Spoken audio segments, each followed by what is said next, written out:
Hello everybody, here we are, and let's just simply continue from where we actually left the last time. And we had to know about a new formula actually, so we'll be just simply digging deeper into that. Of course, using ChatGPT AI.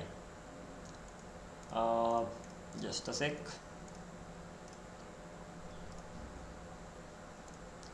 Yeah, now it seems to be fine. I hope I'm audible right now. Hmm.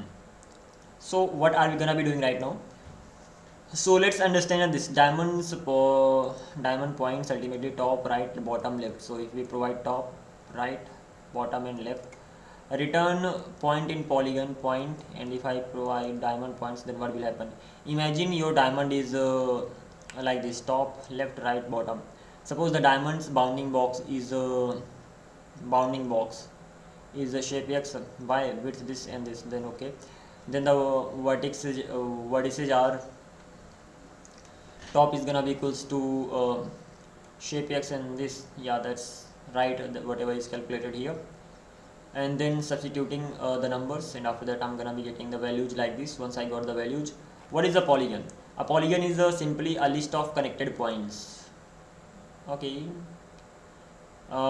Example, triangle. So we have triangle like this, x0, 100 and this, and then this. Okay, that's fine. Rectangle, top, left, right, and all these things, bottom, left, right, just like this. Diamond, top, this, like this. What does point in polygon do? So suppose user clicks at this particular point, which is the center,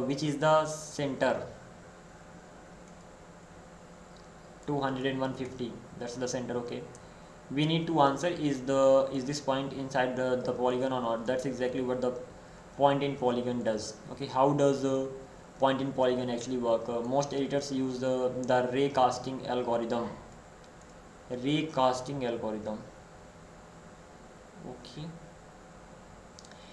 step 1, start from the clicked point. So wherever I clicked, just simply start from there, and shoot an imaginary horizontal ray to the right.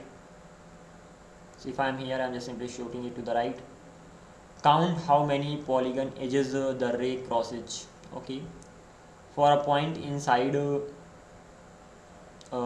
it's gonna cross only one, crosses one edge, odd number, and that means it is inside. For a point outside, it crosses zero. For a point outside, it crosses zero edges, and we have to do it on the right.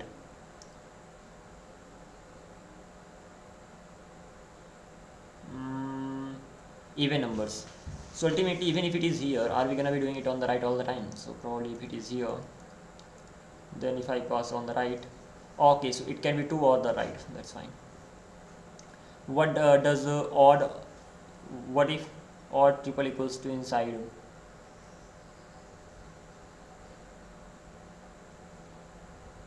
Imagine entering and leaving a room. So outside cross first wall, outside, and then across. What does this mean? Okay, it's getting tricky here.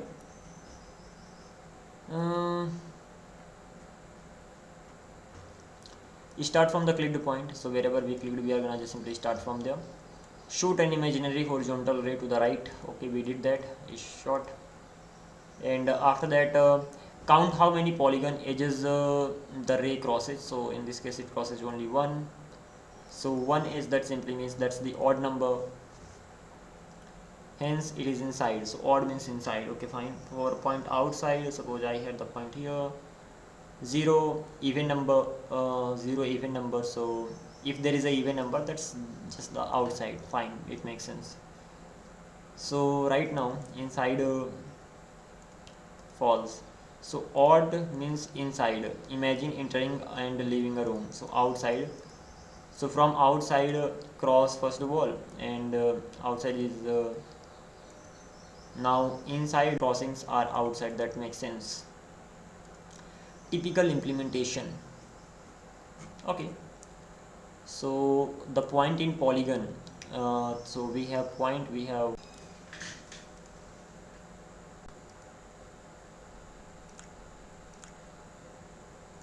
alrighty, welcome back. There was a network issue, never mind, let's get rid of that. Coming back to this one, we had vertices and j plus plus, the length of that. So xi is gonna be vertices of I, and they are nothing but the points, right? So we get the value of x, we get the value of y. Similarly, we get xi and yi, xj and yj. So they are the what? Uh, we have the I over here. I is gonna be equals to 0, and then we even have j. That doesn't make any sense. Alrighty, we have two of them. I is gonna be equals to 0, j is gonna be equals to vertices dot length minus 1. So we have two things here, two loops, two points, I and j. That's gonna be less than the length. After that, I is less than vertices dot length. It will just simply keep going on. What kind of for loop this is? So, and after that, j is going to increase. First of all, I plus plus will happen. So the value of I is going to be increased, and that value will be assigned to j. That's crazy. Okay, it's better to use two loops here. It's confusing. Anyway, so we got these points intersect. So if yi, that simply means starting one is greater than point dot y, or this important part. Oh, but it's too much. Can you make it simpler? Otherwise, we'll go with the first one. Forget the polygon algorithm for now. For diamond, use this mental model. So first find the center. So of course we have found that. So we got the center. Once we got the center, we are doing this half width. It's just going with the same anyway. Okay, it is just simply suggesting the first one, but I do want to understand the polygon one. So first of all, it is just simply telling me that get the center x and center y. Once we got the center x, center y, find the how for the clicked point is from the center. So we got the distance. Once we got the distance, now think of a diamond as having horizontal limit and vertical limit. So half width is gonna be this much and this much. After that, we are just simply gonna be dividing it, and we'll see whether it is less than 1 or not. Why? If half width is 50 and height width is 50, pointer near center 10 10, then it's actually gonna be inside that. If it is greater, then it's gonna be outside that. Pointer near corner, suppose 40 40. In that case, 40, it is just simply giving me the examples. That makes sense. A simpler way to read it, horizontal percentage plus horizontal percentage used, vertical percentage used should be less than 100%. In code dx dy, and this and that just simply does the job. So the diamond checks is basically how much the available horizontal space has the point used, how much available vertical space has the point used, and if the total use is more than 100%, the point is outside the diamond. Okay, that makes sense. That's all the formula is doing. No advanced geometry is required to use it. I still want to know about the geometry one. Geometry I wrote, never mind. Let's understand why the geometry formula works, not just memorize this. So diamond equation, so we had it like this, where come on, yeah, I talked about the geometry one. Let's find the equation of an edge. Not this, I'm talking about something else.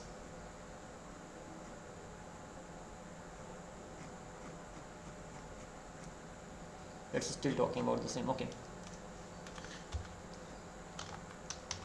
tell me about point in polygon from scratch,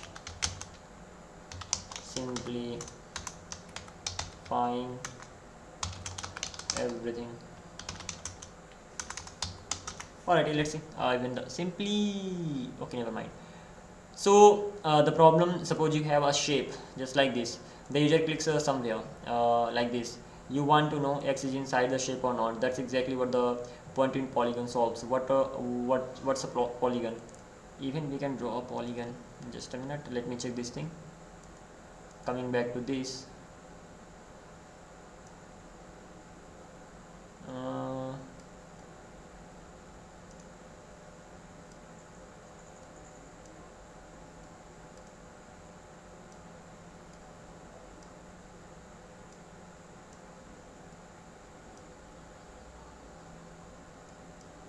Well, it doesn't really do anything anyway. We can draw the polygon on Excalidraw. Here we are. And when it comes to a polygon,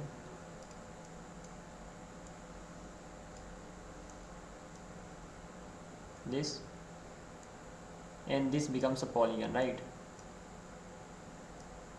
Now I have to check it. So if I click on this, it just gets selected.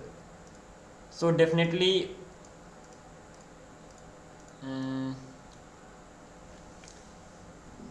I think Excalidraw goes with this only. So whenever I click on even a polygon, it just simply gets selected.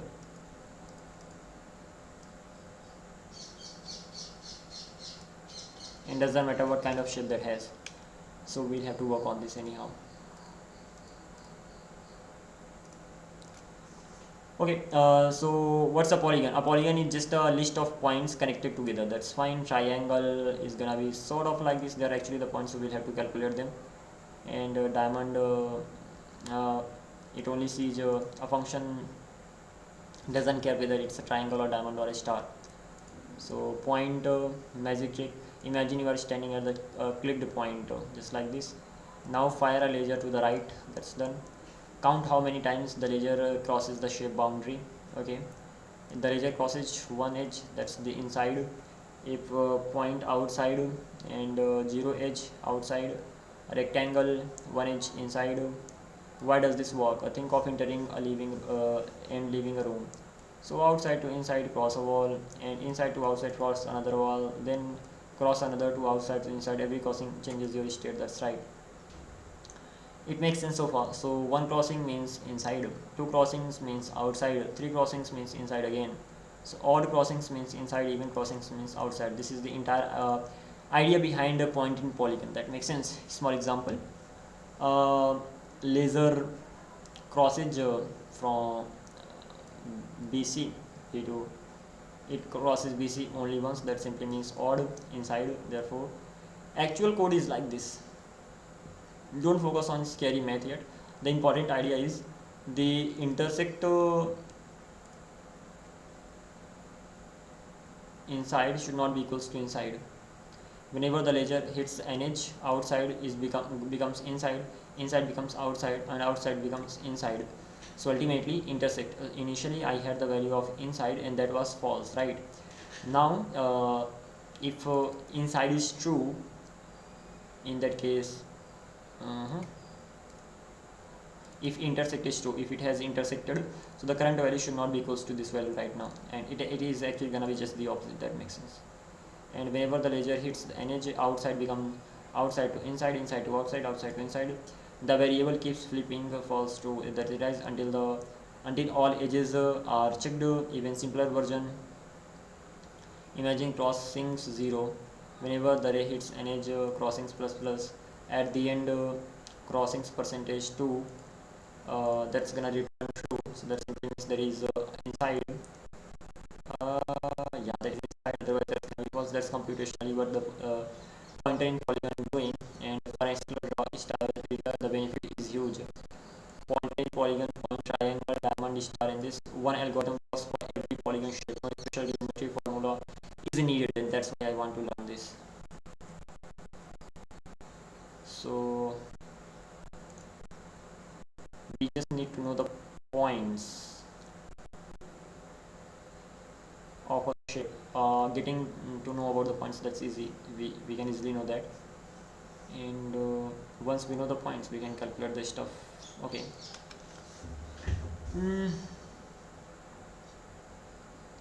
What is it? They are gonna be the combination of all the points of any shape. We have to just simply convert them in the form of an array.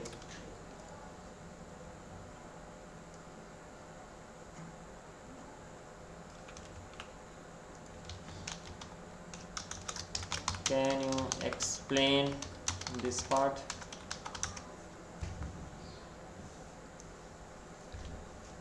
Okay, let's ignore the math. The goal is for every edge of the polygon, check whether our imaginary ray crosses that edge or not. So first of all, we have letter J. What is it? This is just a fancy way of visiting every edge. Suppose what is it as A, B, C, D. So the loop produces edge 1, that's gonna be DA, AB, BC and CD, because 1 is gonna be equals to I is gonna be current point and J is gonna be the previous point. That's right. So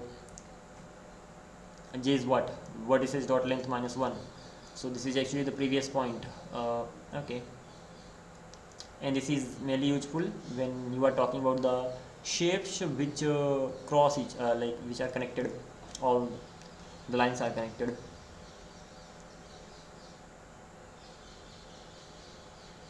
In that case, I is the current point, J is the previous point, and iteration I is gonna be equals to 0, J is gonna be 3.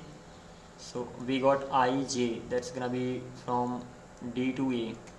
Second iteration I is gonna be 1, J is gonna be 0, AB.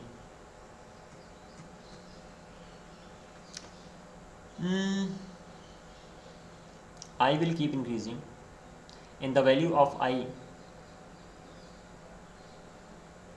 will go from 0 to till the length of the vertex edge, and the value of J will be what? J is gonna be length minus 1, and the next time J is actually gonna be I plus plus. So first of all it's gonna increase and then it's gonna be assigned to this. So in the first go the value of I is 0 and it becomes 3. The next time the value of I becomes 1 and J becomes 0. Why?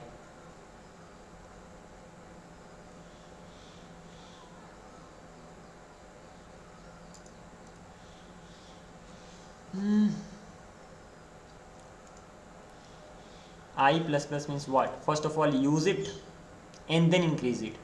So yeah, 0, and that's right, makes sense. So it always gives me the previous value. This is just a fancy way of visiting every shape. That makes sense, understandable. So this is done, and the next time I is gonna be 2 or this is gonna be 1. So 2, 1. The next time this is gonna be 3, this is gonna be 2. So we are checking every polygon edge. That's right, we are checking that. After that xi, can I just simply copy the whole thing once, because if I just simply keep scrolling it's gonna be time taking. Yeah, this is it. Let me just simply keep it somewhere, anywhere, I mean it doesn't really matter. Let's simply create a not here actually, let me create a file here, just somewhere here at last, polygon.ts. let's simply paste it here. Coming back to this one, so first of all we are looping through it, and once we are looping, so what will actually happen over here, that initially the value of I is gonna be 0 and J is gonna be I is gonna be 0 and J is gonna be 3 if we have length minus 1, right? If we have this array of this kind, just a sec. Coming back to this one, this will do the job, but if we have this kind of array ABCD, and what are ABCD? They are nothing but the points. Suppose if we have an array of this kind A, B, C, D, they are nothing but the points. Once this is so, in that case I have I and I have J. That simply means in first go I is gonna be 0 and J is gonna be 1, 0, 1, 2, 3, and then the next time I is gonna be 1, J is gonna be J is actually gonna be the value of the previous I, that's gonna be 0, and then I is gonna be equals to 2 and it will be 1, and then lastly it will be 3 and it will be 2, and more than 3 of course it cannot go. So this is exactly what happens over here. So we are gonna be getting the vertices of X. So the point of A and the point of D we are gonna be getting over here. Once we got them, we are checking the intersect. Now how are we checking the intersect? Yi okay, yi means what? This 3. So this is nothing but a point. So should be greater than point y. Can I just simply know about this formula? Which formula is actually used here? These many things make sense, no problem with that as such. These variables, we know about these variables as well. Suppose x is gonna be 10 and then this, fine with that as well. These are simply two endpoints of the current edge. That's right. The important part is gonna be this, that this. Suppose our click point is y point dot y is gonna be 100. So wherever we click, that's actually 100. In that case, point A is this, point B is this, the point we click, that's nothing but 100. In that case, yi 50, 150, and where we click, that is 100. So it is not greater than point dot y. Point dot y is less than yi. That simply means this. That's not true. That becomes 50 is greater than 100. That is false. Check yj. That's gonna be point dot y.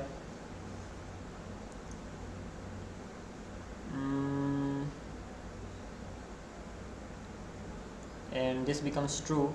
So ultimately what we check here, that the simple thing is that we have yi, we have yj, right, and they are the coordinates for sure. So we are just simply saying that point dot y should be, if that is greater than, if that is less than this, and that is less than this, and if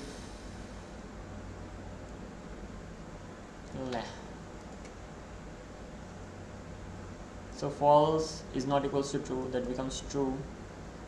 What does that mean? It means 1 point above the ray, 1 point below the ray, therefore the edges cross the horizontal ray level. Okay, makes sense. Just a sec. Ultimately what is happening over here, that what we are doing, suppose this is anything diagonal, and this is where our point is, or probably this is where our point is. So when we have this particular point, so what we'll actually do, that we'll get all these coordinates. So xy of this, probably x1 and y1.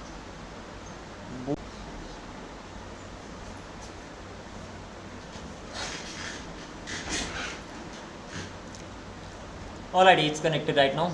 Actually I had the network issue, so I had to fix that. Coming back to this, let's just simply stop it. Either I know what kind of formula, what's the name of this formula, or I'll have to just go with this line, because I have plans of adding a other shapes and all in future. So having this checker would be a great help, but for that, come on, yeah, I need to know this right here.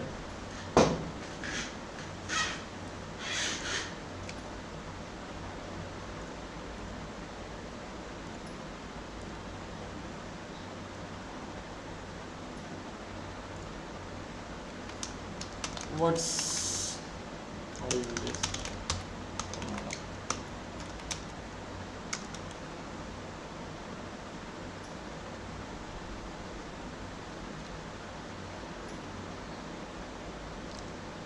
This is just a linear interpolation. Its job is to given a line segment from x y xi yi and xj yj, find the x coordinate where the line reaches a particular y value, point y. Given a line segment, this, find x coordinate where the line reaches a particular y value, point y. Example, suppose we have this, and ray is at 70, or y ray is at 70, or y ray is at 70, probably somewhere here. We do not know yet what is the x coordinate of x. Okay, how far down are we? In that case, yi, yj, the vertical point y, then ultimately I can calculate the value of x. The formula does exactly that. Okay, how far down the edge are we?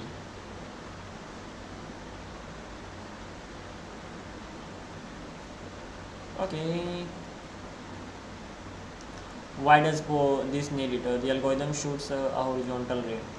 For each array, it asks at the raised level where does the edge intersect.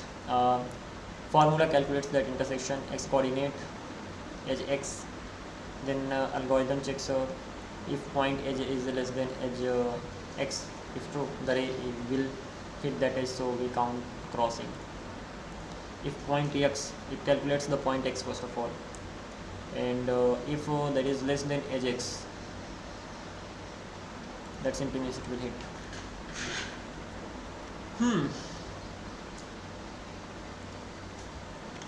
Is there any YouTube video or course from where I can learn more about this particular formula?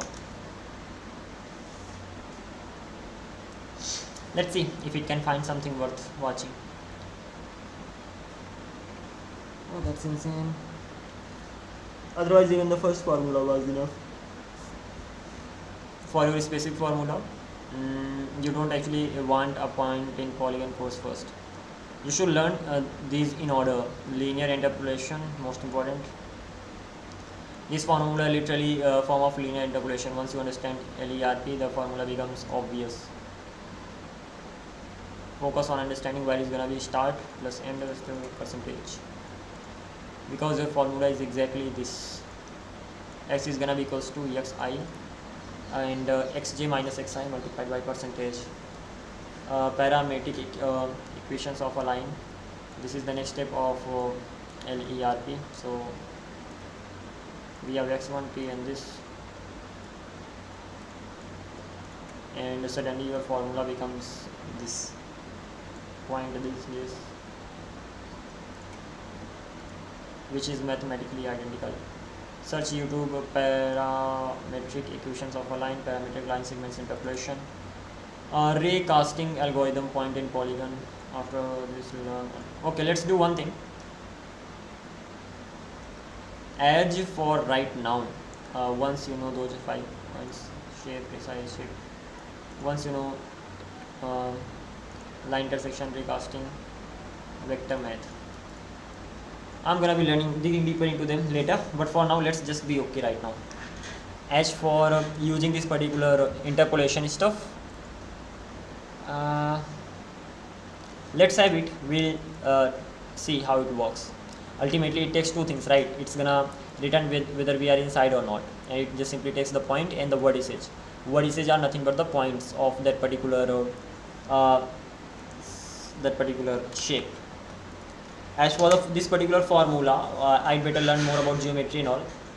I may do that later, or just the formula is enough. If it just simply works, then okay, I don't really care. So hit test.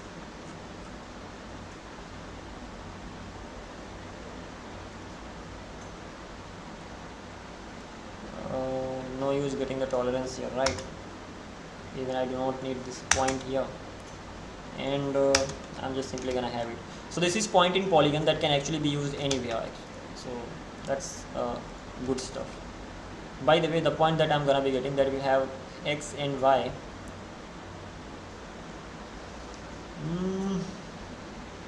array of points, so that's gonna be object.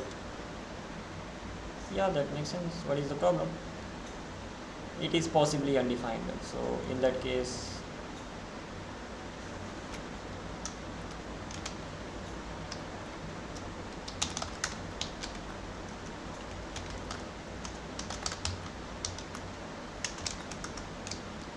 okay, not this one here. this is probably undefined. Okay, question mark, that would be better. Alrighty, here we are, and now they are undefined. Crazy. If not xi or not yi or xj or yj, in that case I'm just simply gonna return from here.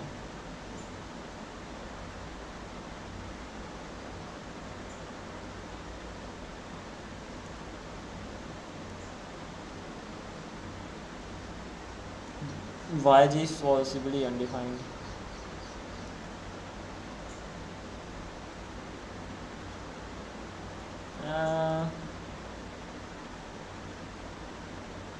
Xi, yi, xj, yj, I'm just simply okay. Then it will be not, just like this. Now it seems to be fine, and as for knowing more about this, definitely I'm gonna be digging deeper it. Know more about this formula, and if intersects, so inside is gonna be just opposite of that, and that's simply it's gonna be inside. So this is the formula that's to do.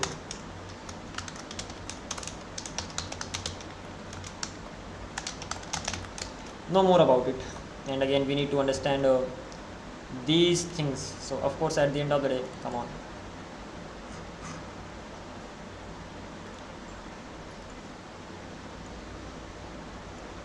these are gonna be the to do's.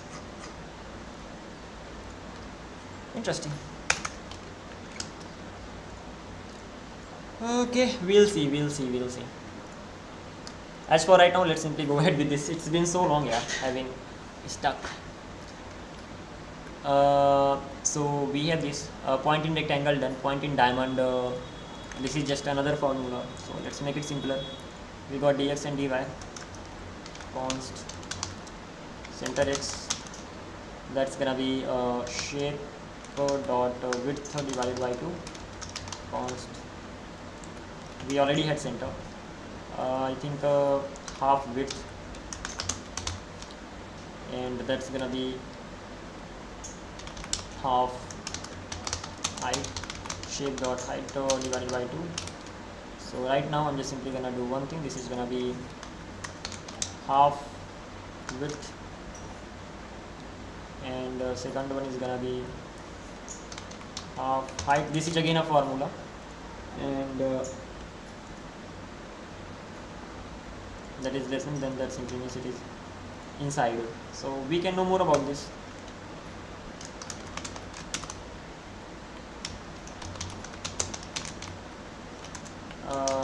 Exactly how this formula is made and all. So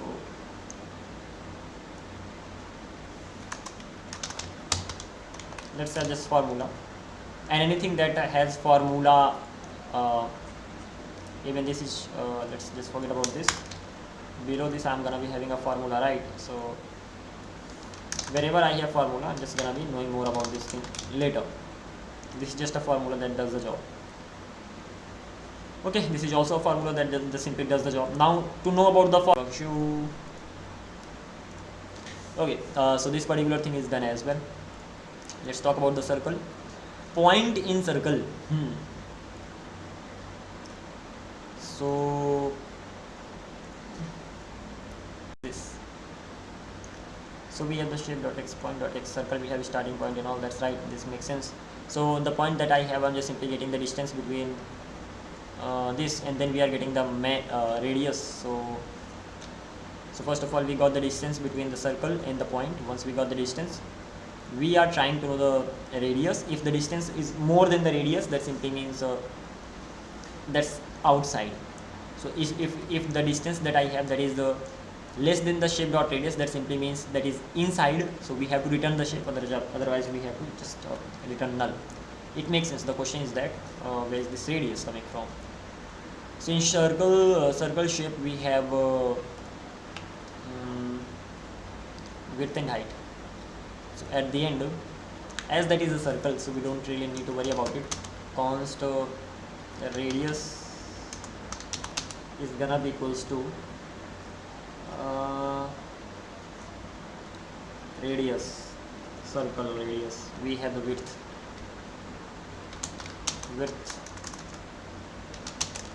divided by 2.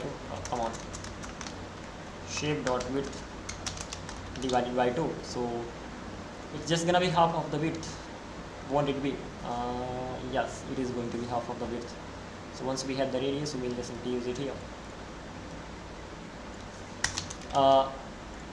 Knowing whether something is inside the circle or not, that's really the easiest thing, because you have the radius. If the distance from the point and your radius goes more than the radius length, that simply means that is outside. If the distance between the point and the circle center that is less than the radius, that simply means that is inside. So that makes sense. So this is done. Let's talk about this one. We have ellipse here. Again, this is interesting. So first of all, we have to get the radius. So const radius x, that's gonna be what? Radius x is gonna be shape dot width divided by 2. That's gonna be radius x. Const radius y, that's gonna be shape dot height divided by 2, just like this. So hence we can just simply use radius x over here and radius y over here. Now we are even adding the tolerance to that particular radius, and that's completely fine. Once added the tolerance, we are getting the square of that, and we are getting the square of dx. Okay, and we are dividing them, we are adding both, and we are checking whether that's less than 1 or not. Interesting. So this is the formula being used over here. Okay, I can even say that yeah, it can be, but it's gonna be pretty tricky in that way. So let's go with this much only. The question is the formula, which one is being used over here? Let me go to this one first of all. What I used for hit test for a circle back in time. So point in circle, for circle we got dx, we got dy. Somehow I got the distance. What the hell? We got the center x, center y, and okay. Hang on. I the center x, I had the x. Just got the distance between them. So I got dx and dy. Then dx is square and dy is square. That should be less than what? That should be less than circle radius multiplied by circle radius. So root sort of is square. Makes sense. Formula to know point in circle. I mean the one that I have written here, that's even easier to understand. So first of all, just get the distance, and once you actually got the distance, check the distance whether that is less than the radius or not. This one is easier. And just a sec, let's check the same thing here. So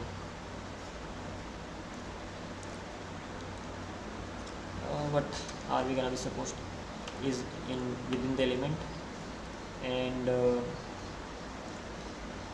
if that is a rectangle, we have gone through this way only, so let's not worry about this. If that is a circle, what's the same thing happening here? Whew.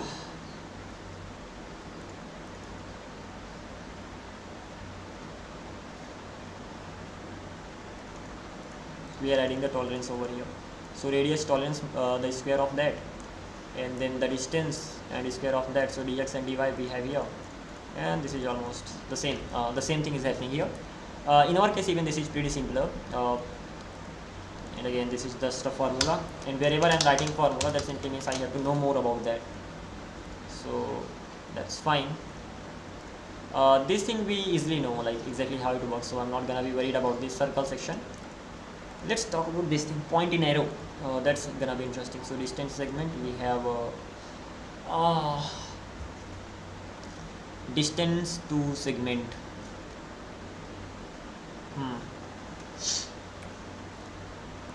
So the shape that I'm getting that has points, right? Points of I.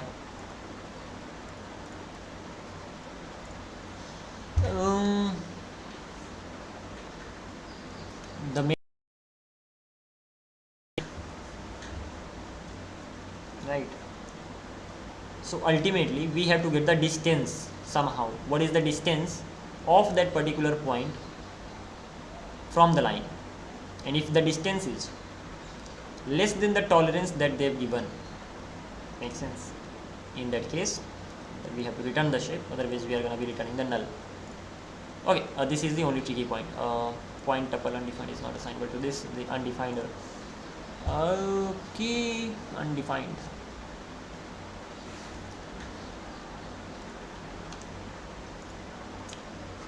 This is again a formula. I'll talk about this. It can even be better. Yeah, it can be better, but we'll see how we can fix this. Start point, we have point, we have start point, we have end point, and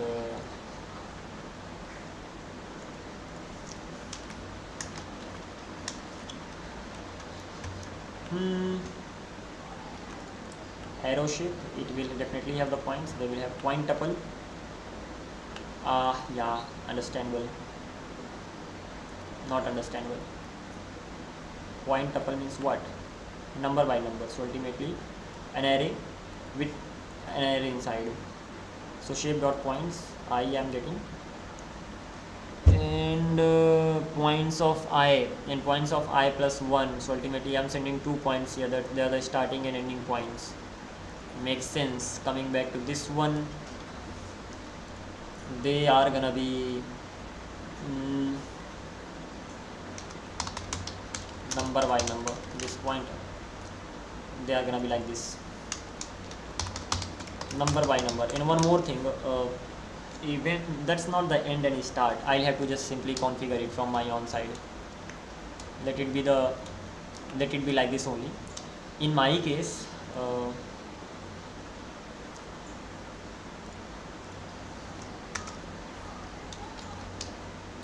const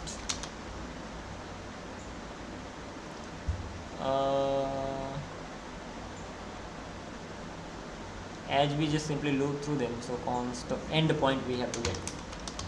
End point is going to be what?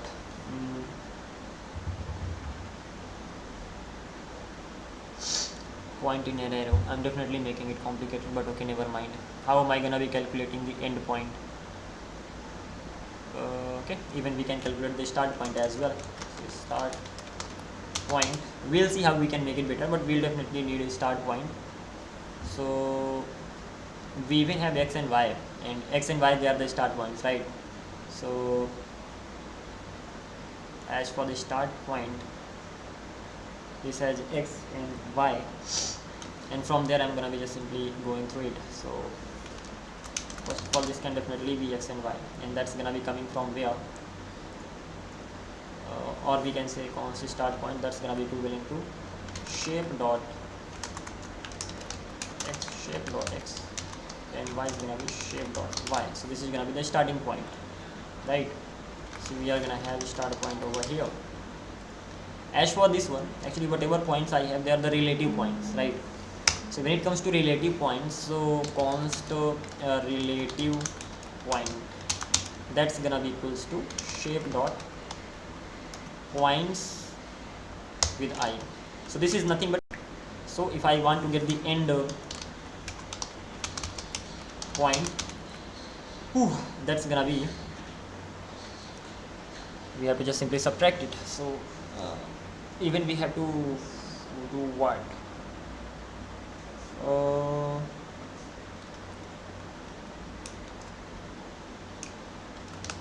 X is gonna be start point minus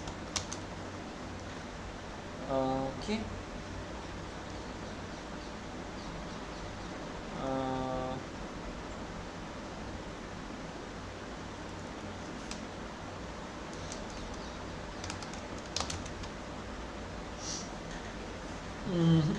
Not like this. R1, R2, because that's an array, right? And from an array we can only get the values like this. So hopefully, and once we have them, so start point minus R1 and y is gonna be R2. This one should be dot x. The only problem is that they can be undefined as well.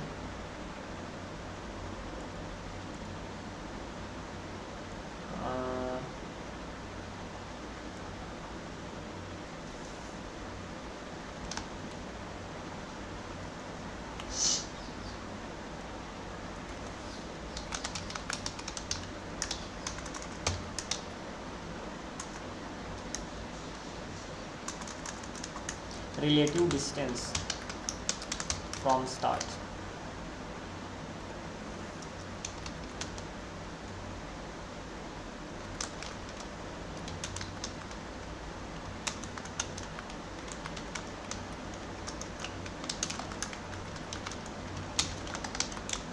At least this resolves it. What resolves? It can return up. Okay, that makes sense. So this is the relative distance from start. If that does not exist, then okay. Then RD1 we have, RD2 we have. So let's make it RD1 and let's make it RD2. And this way I'm gonna be getting the value of end point. And once I have the value of end point, then we have to just simply send the value of the end point here. Alright, it's just gonna be like this. So is it gonna be just always like this or not? So we got the start point, we got this. The start point, this particular section.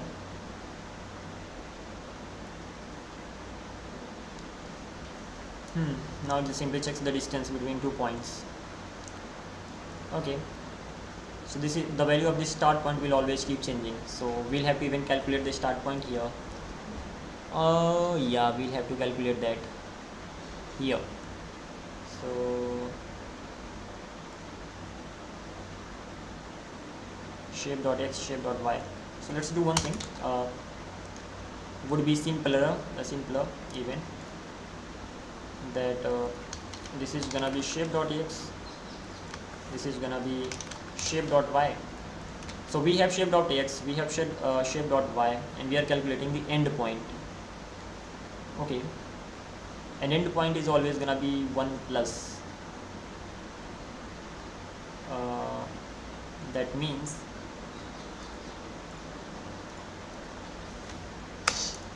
the relative distance that I have from start, this, right? And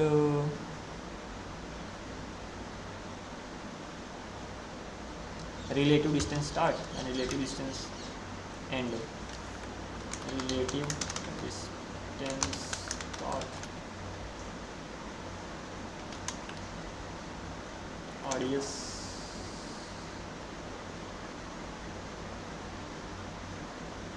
what is the better name for this? No doubt this is definitely relative distance, but can I keep it like this? Cons RDE, shape dot points of I plus 1. This should be E. So what are they? The first one is relative distance from xy. That simply means start from start, that is x and y. So we have RDS and we have RDE. Distance start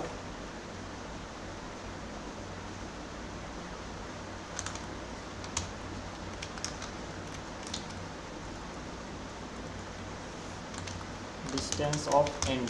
That makes sense. So this is the distance of the start point, this is the distance or start point distance is start point distance start point distance, and this is gonna be end point distance, just like this. And this is the relative distance from start and all, that is fine. And once this much is done, then we have to just simply get rid of this. Coming back to this one, we have start, we have end. What do we have to do?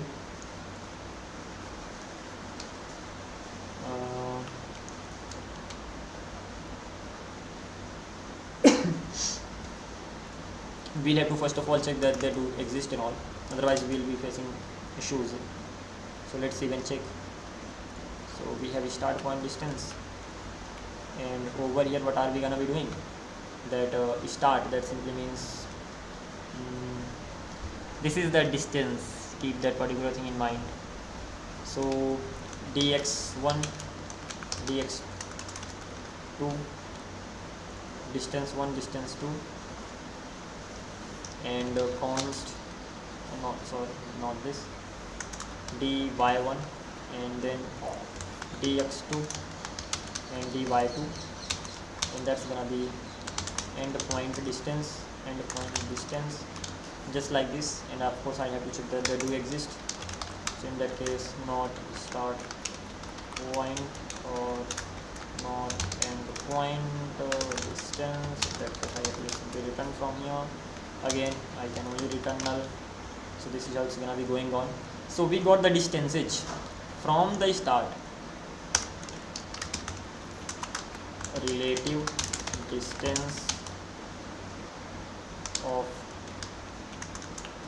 distance from start. Just keep that particular thing in mind. And once we have this, so we can get start point and end point, const start point, and that's gonna be equivalent to what? X is gonna be equals to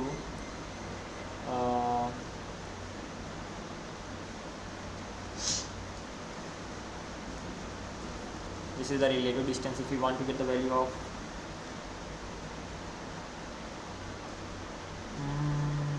x, then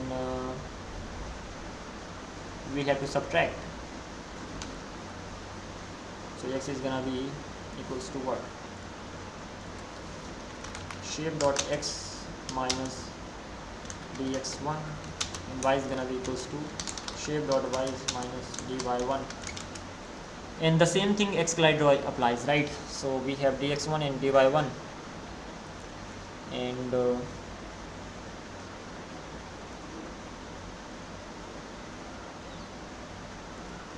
couldn't we have made it simpler? I mean, do we actually have to go this far?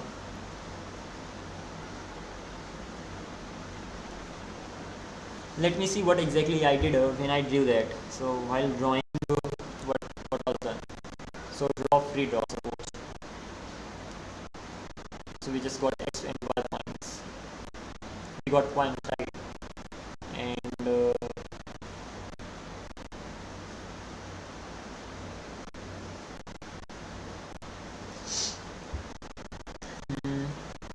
points dot length. Okay, this is fine. This is just for the dot.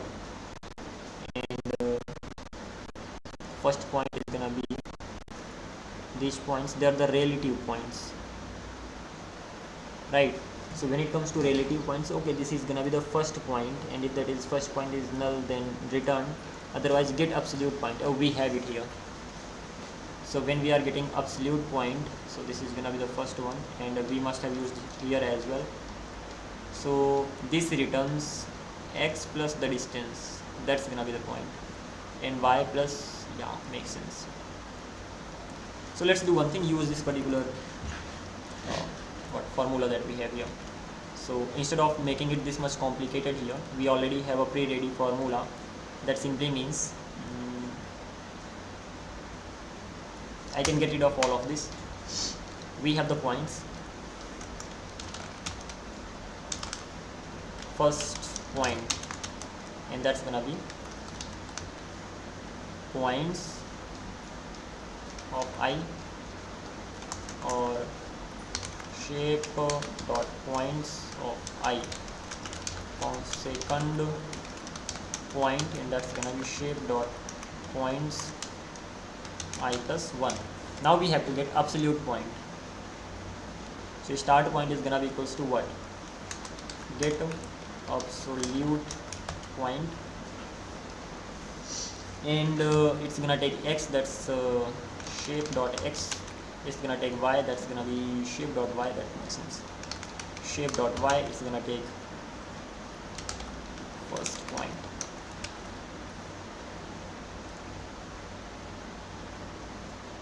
That can be undefined. If not first point or not second point that I am gonna be getting, so I'm gonna just simply return from here, and that will be null. And keep in mind, these are first point or the second point, they are relative distance from start, that's x and y. Okay, now it's fine. And the same thing I have to do here, so copy and just simply paste. I'm gonna get end point now, so second point, and what it does is just simply adds in there. So whatever point I pass, it gets the point 0 and point 1 and just simply adds in x and y. That's just the simplest thing.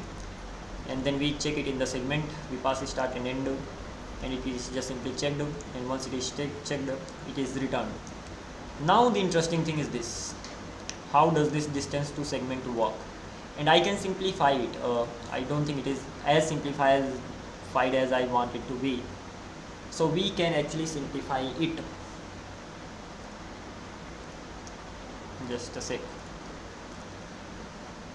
It's time to talk about point to line, right? Distance to line segment, this is the one. It gets px, py, x1, xy and all these things, and it does these things. Most of the things are, again, they seem to be insane, but at the end of the day we can actually simplify it in such a way that it is understandable. Alrighty, and let's see if there's an even easier version. Otherwise I'll simplify it on my own, not really big problem. So when it comes to a line or arrow, point to segment distance, this is something that we have over and over. It does the same thing, but still few things are not as simplified. In that case, what are we gonna be doing? We are gonna do it our way. I even have written that, so it's time to just simply get everything. Just a second.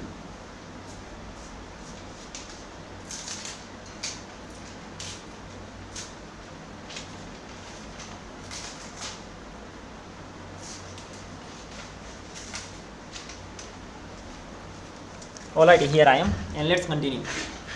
So what we need to do, first of all, let's talk about the formula, exactly what kind of formula is actually being used here. I just simply tried to understand this formula earlier and then I've forgotten again. Congratulations. Give me a moment, I'll be back and then I'll continue.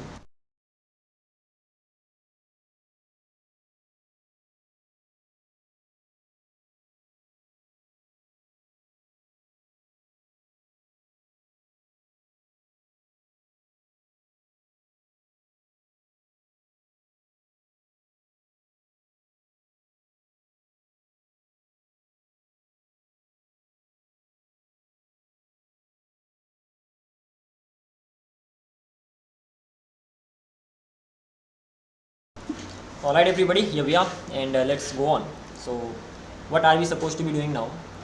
That we have to write the formula for this, right? And let's see what's actually being done here, and let's talk about the steps. So at the end, what is goal here? That if I have any line, suppose this is come on, line.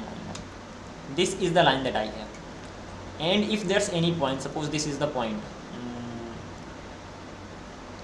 suppose this is the point somewhere in the world. Now my goal is to just simply check the distance from this particular point and where the point actually falls. If this distance if the distance, this particular distance that I get here, if distance is less than or equals to the tolerance, in that case we will say that the point is on the line, otherwise the point is not on the line. That's pretty much simple thing. Just a minute, let me make it smaller, and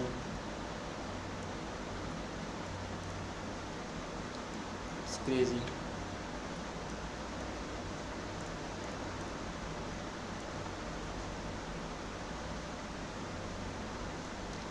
Let me just get rid of this and draw another line. That's gonna be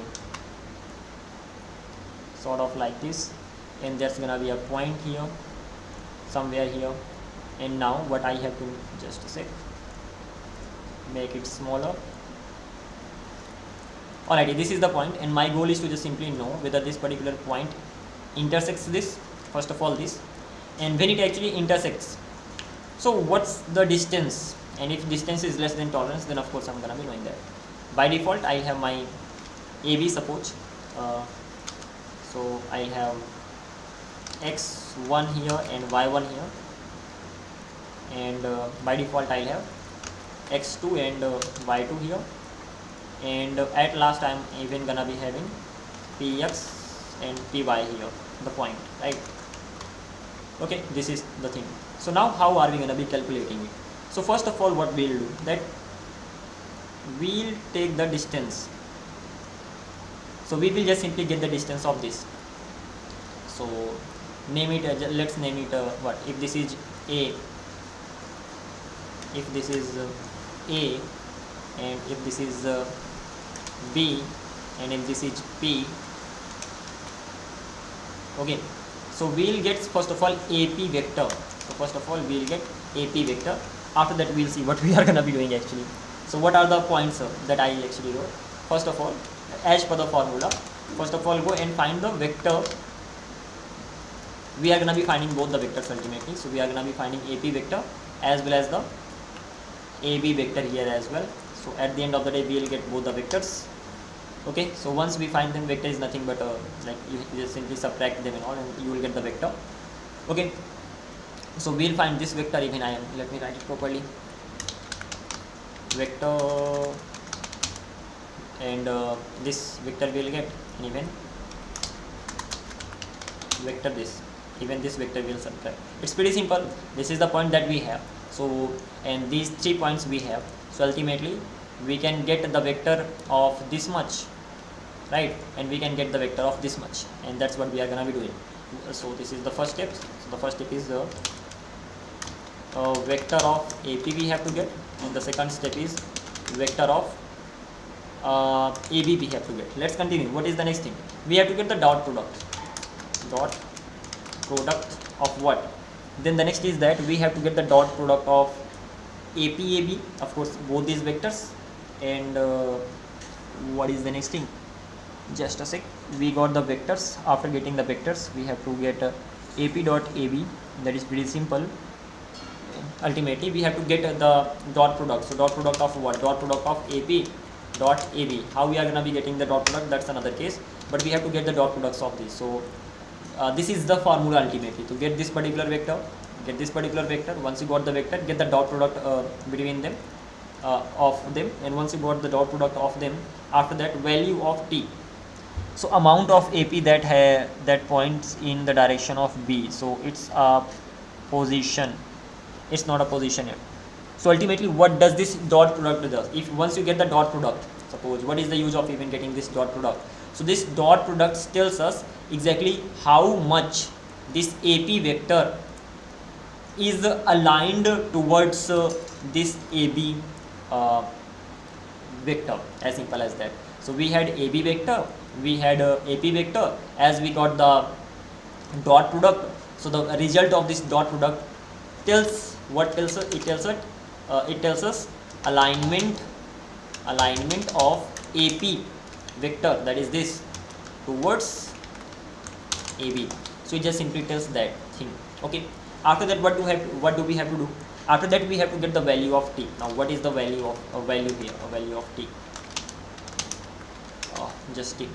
Now we got this, and T is gonna be the percentage. So like t has a formula, and what is the formula of t? The formula of the t is how can I say that, ap, so dot product of ap vector, so ap dot ab, so that was the dot product, of course, that we calculated.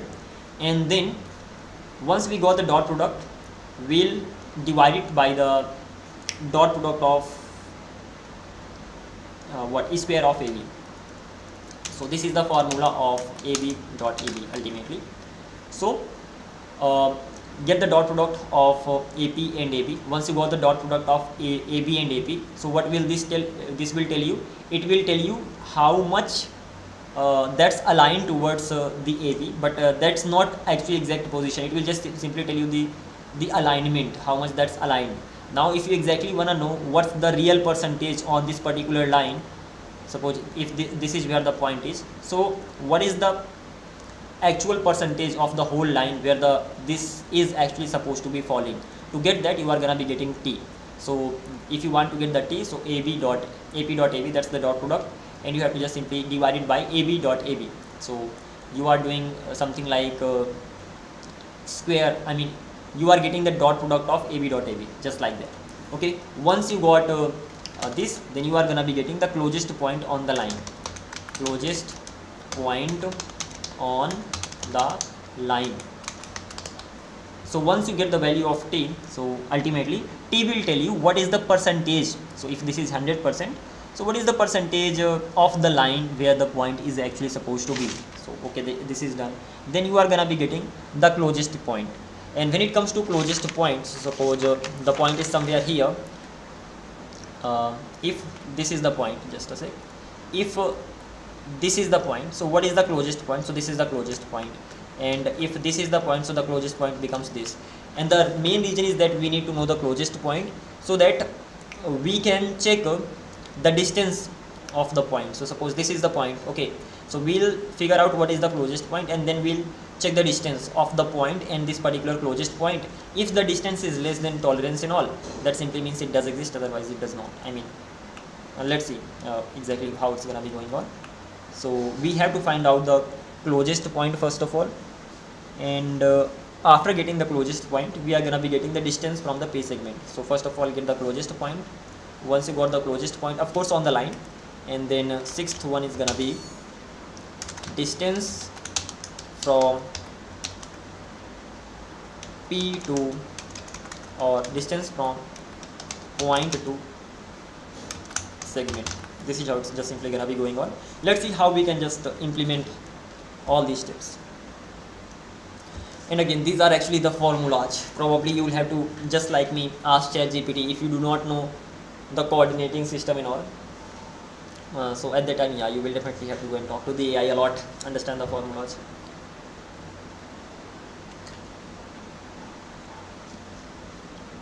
Okay, so what are we gonna do now? First of all, when it comes to closest point, so a plus this, and if I'm not wrong, just a minute, give me a sec.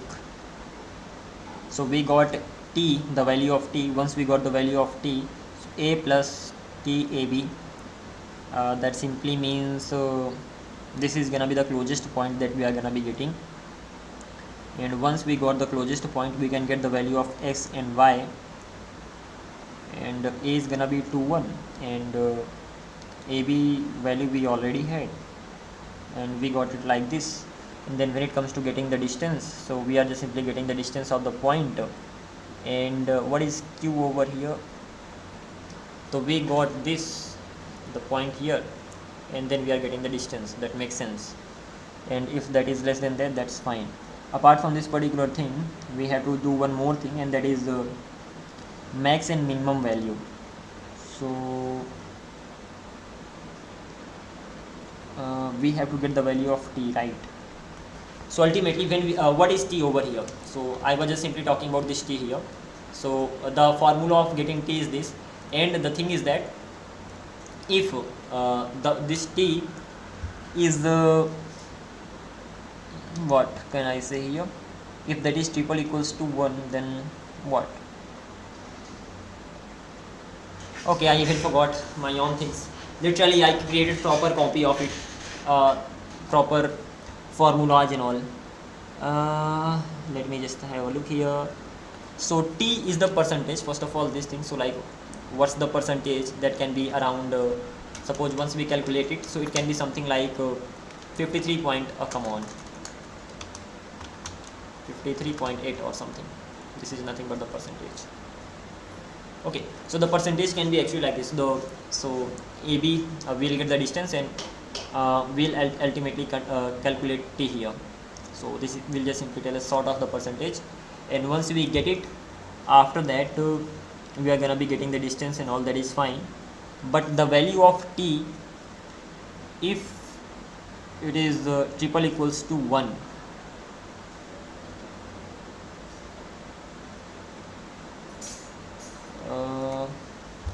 I wish I had mentioned this thing earlier.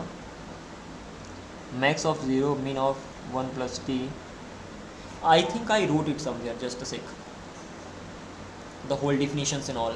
That would be great help if I can find that.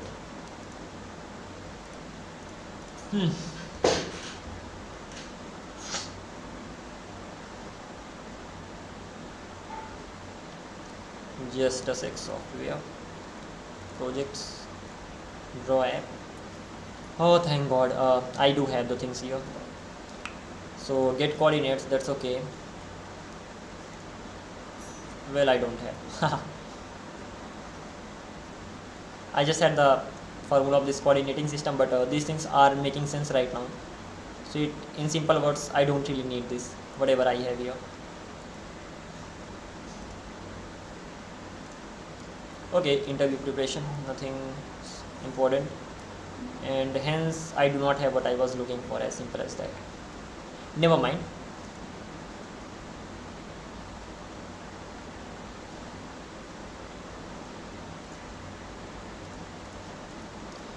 So coming back to this one, what are they doing? Square root, start, and they're sort of applying the same thing, but that simply goes over my head, so I'm not going to be digging deeper into this. Coming back to this one, what are they doing for that?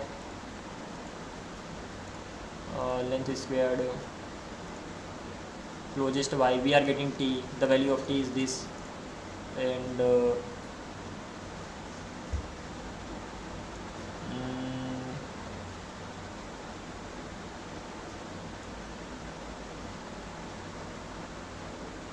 divided by length square.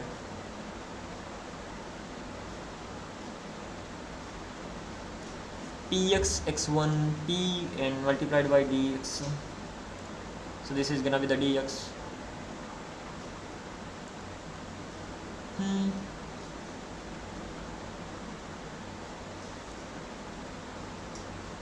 Chat GPT, where are you?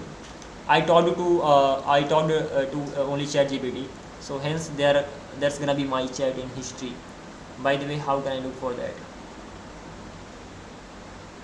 Zoom behavior and HD question, ODS, Node.js, 3D model, checkpoint, JavaScript interpretation, discuss, centering, layout, text editing, position, text to clone, ellipse, drawing, fix.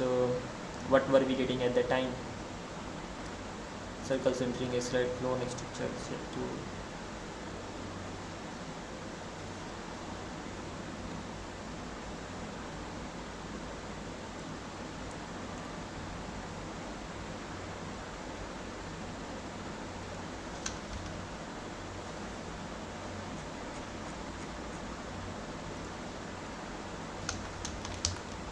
Can you give me the code of line to segment from the history of yours where I discussed it? It cannot see the relative history, but it is making it complicated. T is gonna be this. Oh well, it is not that much complicated anyway. It is understandable. So ultimately what we are doing, that we are getting dx and dy. After that we are getting the length squared. Once we got the length squared, if that is 0, so we are just simply returning this. We'll see what exactly that is. And after that we are getting t, and once we are getting t, so t means what? The formula of t is this, so we are just simply multiplying it. Once multiplied, now what is this? Divided by length squared. Length squared makes sense as for this one. Yeah, we are just simply multiplying it. This is exactly the dot product. I'll talk about this later. Once we done this, so this is the clamp segment. So the value of t, the question is, why are we doing this? Everything else is fine, actually really fine. Why are we doing it? Explain with examples. So this line is the most important part of algorithm. T is gonna be minimum. That simply means it should be minimum of this. So ultimately it should be less than t. It should be less than 1, and it should be greater than 0. That simply means the value of t is going to be between 0 and 1, and if it is not, that simply means it is outside. What is t? Earlier we calculate this. T tells where the projection of the line point falls on the line. So t is gonna be 0, that's gonna be starting point. T is gonna be 1, that's gonna be ending point. If that is more, so the value of t is gonna be between 0 to 1, and if that is equals to 2, that simply means this is beyond end. If that is equals to start, that's minus 1, beyond start. As simple as that. And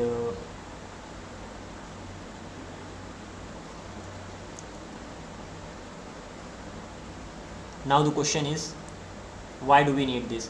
So point projection inside, it can be even greater than, it can be lesser than. So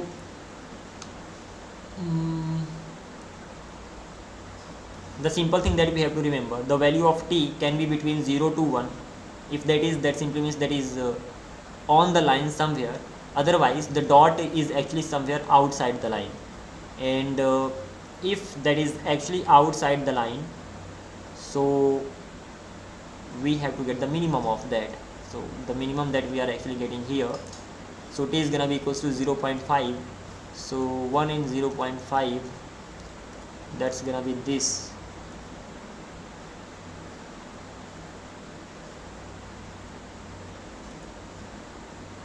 So we need to make sure that the value of t always remains between 0 to 1. Hence, if it is, we'll check the max value first of all. So if it is greater than 1, in that case I'm just gonna be going to get 1, and if it is less than 0, I'm gonna be getting 0. As simple as that. So it will make sure that it always remains between this, and the no change closest point is gonna be 5, 0.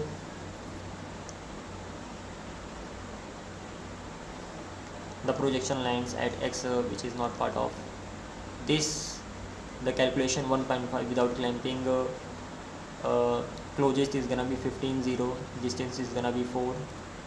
Wrong. Why wrong? Because 15, 0 is not on the segment. The segment ends at 10, 0. So with the clamping 1, closest point becomes 10, 0. And then if we get 6.4, that is correct. I'm missing something. Coming back to this, suppose if this point is somewhere, come on, control D. If this point is here, somewhere outside, if that is inside, the value of t will always be between 0 and t. But if it is outside, the value of t will not be between that. So what we have to do, we have to make sure the value is actually between this, so that this end, okay, that's understandable. We have to make sure, because if it is outside, in that case the value of t is actually gonna be greater than, it is gonna be greater than 1, right? And we have to make sure the value of if the value of t equals to 1, that simply means it is somewhere here, and if it is 0, that simply means that is the starting point. So 0 is the starting point, end is the 1 is the end point. So what we have to do, if the point is here, I'm just simply saying that if the value of t is 1.5, I'll still make that value to 1. Why? So that if that is 1, in that case 1 means this particular point, so I'm gonna be just simply getting the distance of this point and this point, as simple as that. So this will, I will assume that the end point is the point where it can at the end fall on, that is it, and that is why we will get this closest point.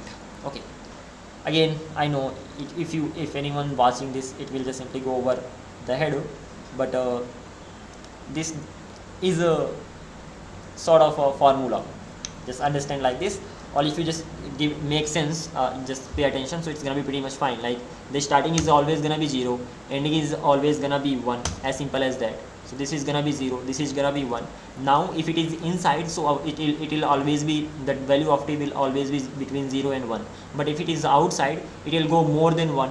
But if suppose this is the point, okay, once this is the point, so it is outside, and as now we have to get the value, the distance, exactly how much this is far from this. So to get the distance from this, we'll have to make sure that we'll assume that the value of t is 1, so that we can get the closest point, and once we get the closest point, we are gonna be just simply getting the distance between them. And if it is on the right side, we'll do this. If it is on the left side, suppose if it is on the left side, so it will be less than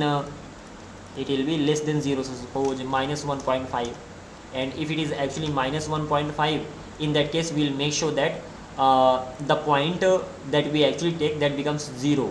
So we'll take the closest point. If that is plus, so we'll take the closest point 1. If that is minus, we'll take the closest point 0. So we'll get the distance between this. If this is less than the tolerance, that simply means it lies on the line, otherwise it does not lie on the line. Okay, now it's all about making the code in such a way so that it is understandable. Right now the ChatGPT, the code that it gave us, that works, but that is not understandable.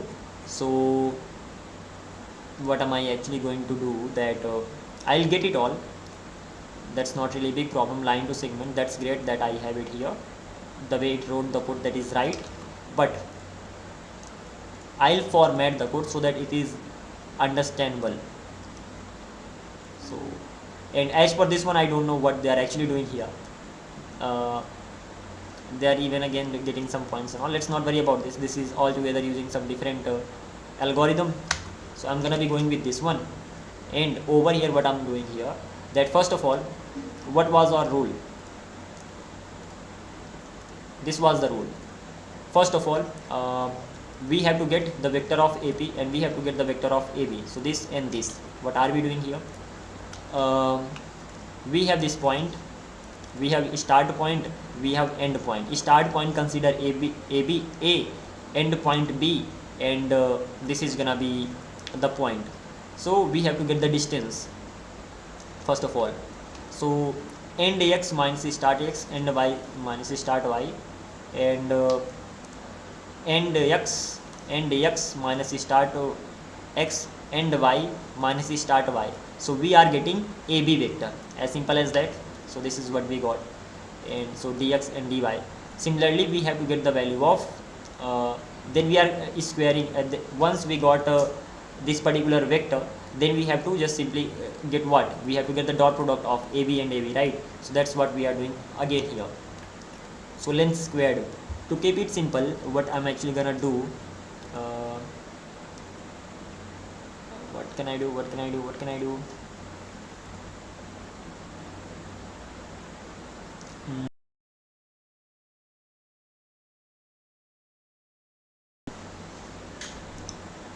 That's fine, that this is length square.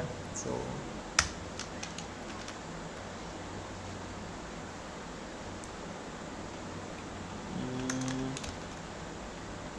this is the length square, that is also fine. And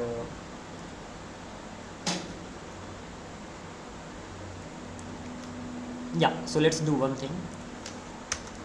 This is gonna be vector of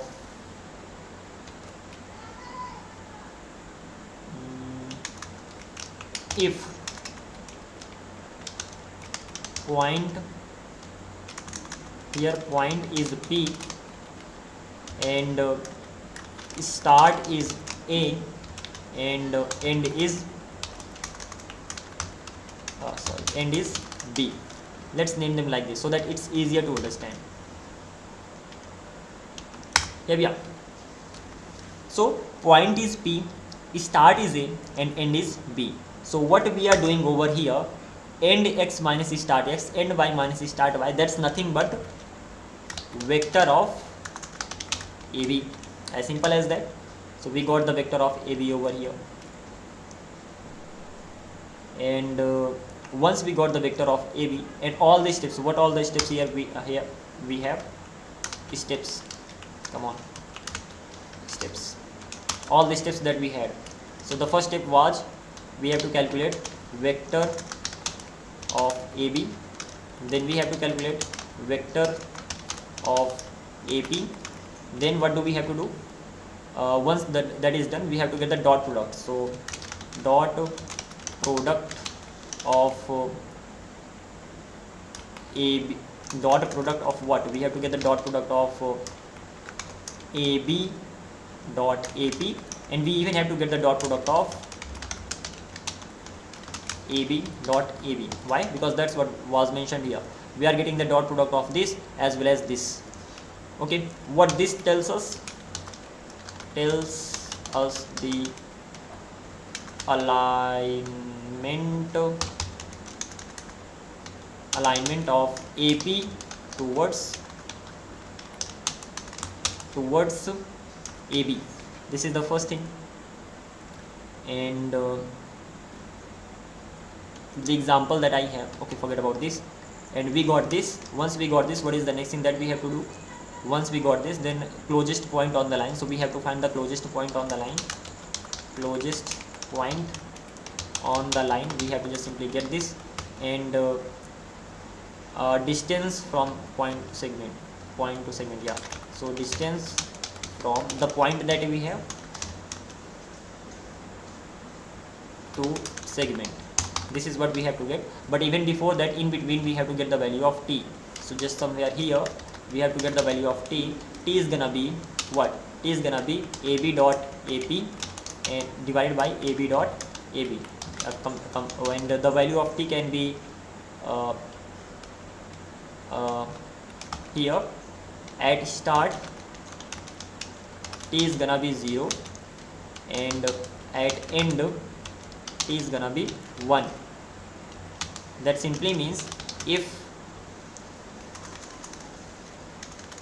that's just like this, that's more than enough, and that is it. So let's just simply start following these steps. So vector of AB, so we are getting the vector of AB over here, and x start x, because end is B and start is A, so we got this, and after that we are getting the square. What are we doing? Length is squared, so dx and dy. So what we are actually doing, that we are getting the dot product here. So this is the dot product of what? This is the dot product of AB. Why is this the dot product of AB dot AB? Because at the end of the day, I hope I'll be able to type the things. Usually what happens, that we have things like this. Suppose this is what? This is 1, 2, suppose just like this, and this is 1, 2, suppose this is AB, right? So this is 1, 2, this is 1, 2. Now we have to take the dot product. So once we are taking the dot product, so the starting value multiplied by this is starting value. So this is how we take the dot product. So multiply this by this, multiply this by this, and this just simply add them. So 1 plus 1, that's gonna be 2, plus 2 plus 2, that's gonna be 4, and that's gonna be 6. This is going to be the dot product. The same thing we are doing over here. AB is nothing. AB is what? AB is nothing means, AB means x and y coordinate, right? So when we are just simply doing that, so at that time dx, because at the end of the day dx is what? Dx is the distance between A and B. That simply means even this AB will have its x and y right? So that's why ultimately this AB will have dx and dy. These are the coordinates of AB. AB is the vector. We have the, so this was A and this was B. Then we got the distance between them. At that time we got AB, right? And once we got AB, so AB is nothing but dx minus dx comma dy. So this dx and dy that I am actually getting, they are nothing but AB. So that is why dx multiplied by dx and dy multiplied by dy. So this is the dot product of AB and AB. AB and AB means what? AB and AB means this is the thing that I got. Later what are we gonna be doing? If we are checking the length is squared, if the, what can I say, if their dot product is 0, that simply means the distance is 0. What I mean, if suppose we are doing AB dot AB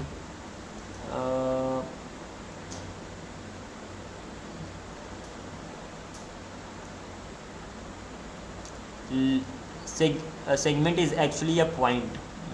Yeah, that's right.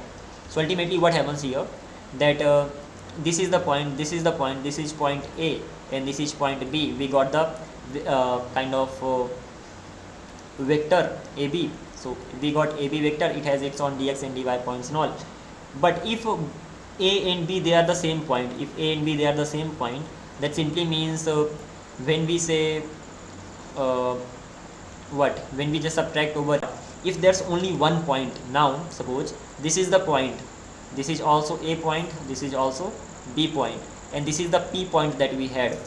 If A and B, that's nothing but a point, so we can just simply get the distance between them, and we can just simply get the distance between them and return, and that's what we are doing over here. So this particular math.hypot, what it does, it just simply gets the distance. So I'm just simply giving it this value, point x minus start x and point y minus start y. It just simply gets the distance, and that is it. I hope it does make sense.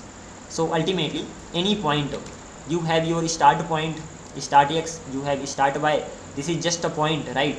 And whether now you have to get the distance between them. So using this particular function, you can just simply get the distance. Usually what is the formula of the getting the distance? The formula of getting the distance is in math, that is square sqrt square root of what?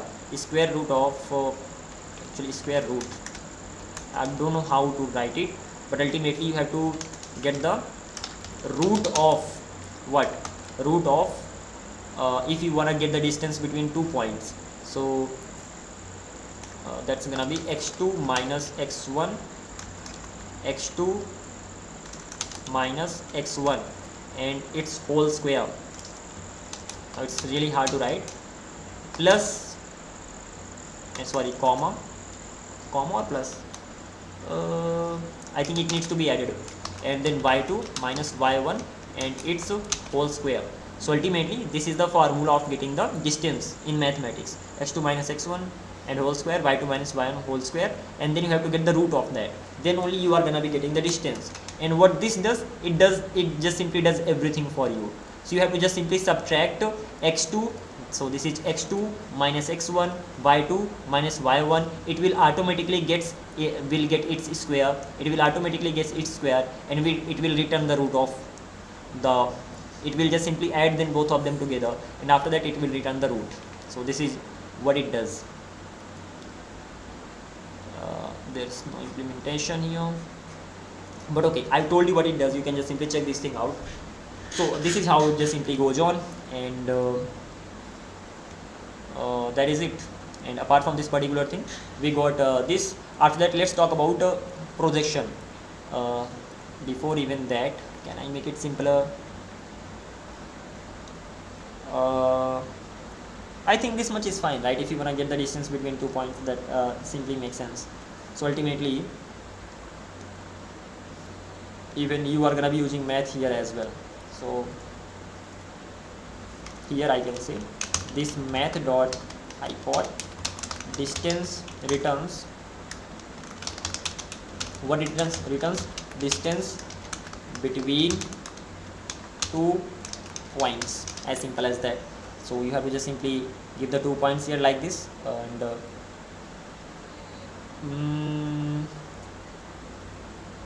distance between 2 points, and you have to just simply enter the values like this. But even before that, the most important thing, that is x2 minus x1 and y2 minus y1. So you have this dx over here and you have dy over here. The formula is root of or square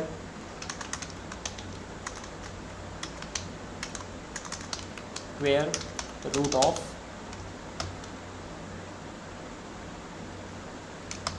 x2 minus x1 whole square plus y2 minus y1 whole square. In mathematics, this is the formula, and it just simply handles it like this. Going ahead, projection factor. So this just simply tells us the projection, like by default this the distance, not the distance, the dot product that we actually got, and what was that?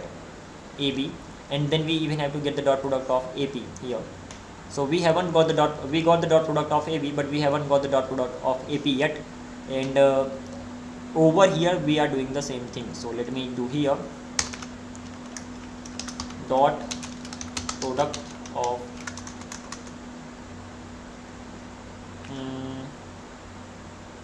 that's fine. Dot product of what? Dot product of AP. Not even, before even getting the dot product of AP, we have to get the vector of AP. Vector AP, and if we want to get the vector of AP, ultimately we have once we get the vector of AP, so we get we had dx and dy. So what can I name it? I can name it this whole thing. What can it be named? This is nothing but the distance, but what's the better name?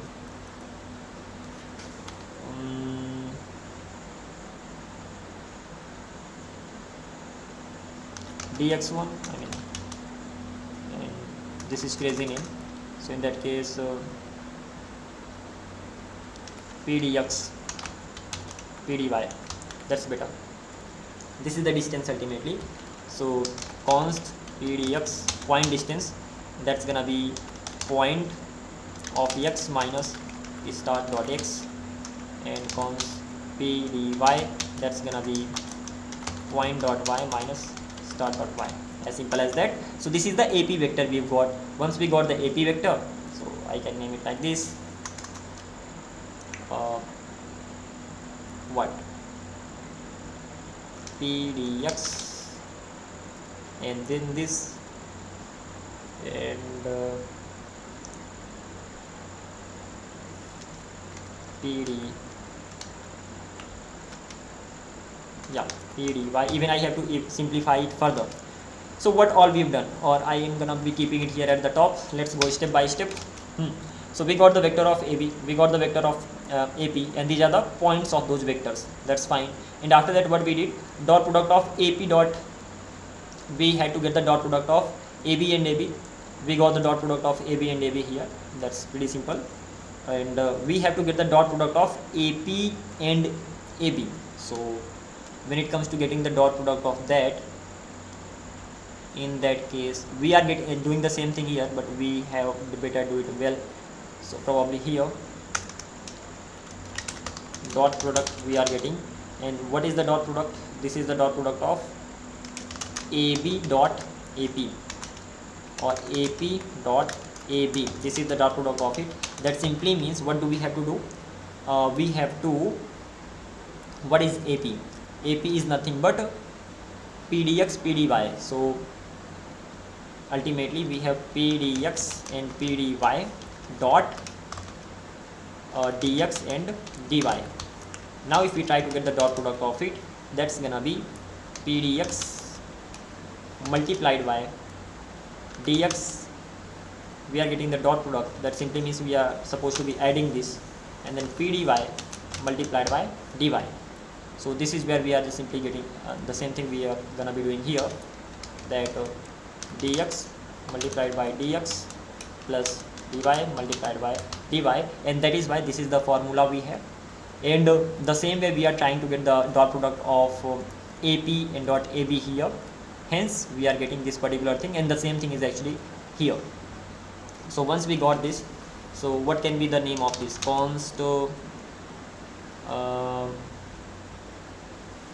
this length squared is nothing but this particular thing, and the dot product I got, this is nothing but this.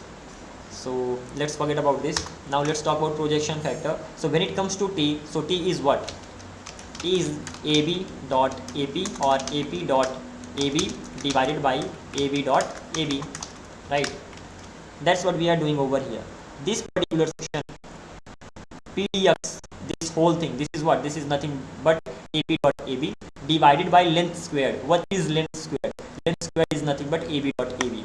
So hence we are gonna have things like this. So this makes sense, as simple as that.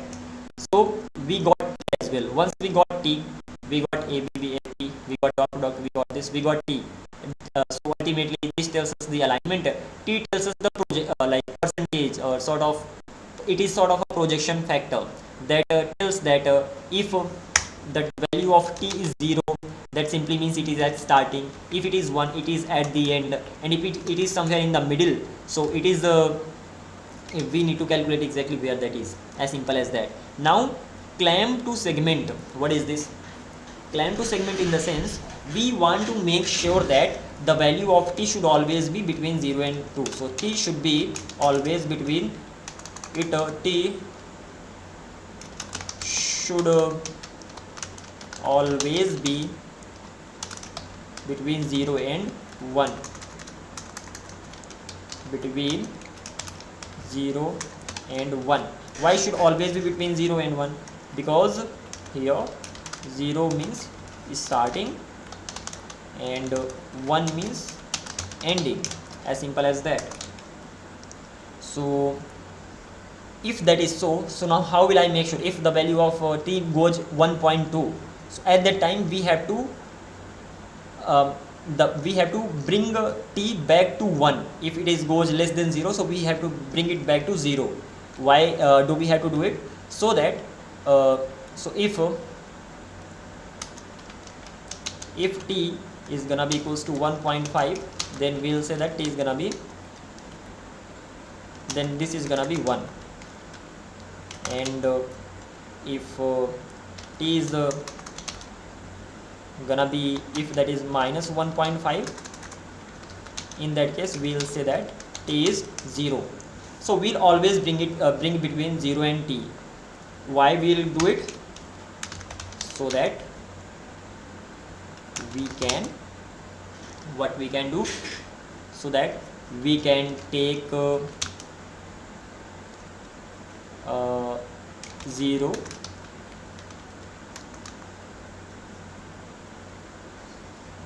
we can take the closest point and get the distance between closest point and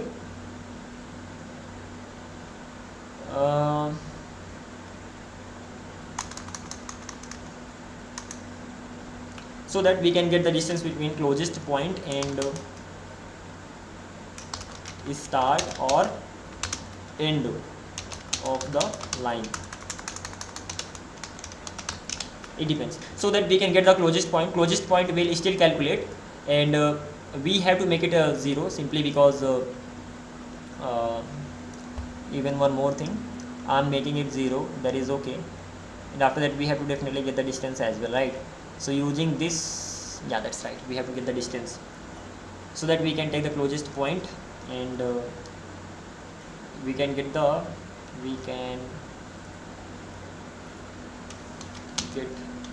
distance between the closest point, that is probably, if that's been calculated, that's gonna be qx and qy, and the start, that can either be, start can be x1 and x2, or x1 and y1, and end can be x2 and y2. I mean, just simply for imagining, I'm just simply having here the closest point, I'm just simply naming it qx and qy, and the start point is x1 and xy by default, and x2 and y2, that's the end point. Coming back to this, when it comes to getting the closest point, get, or I can say closest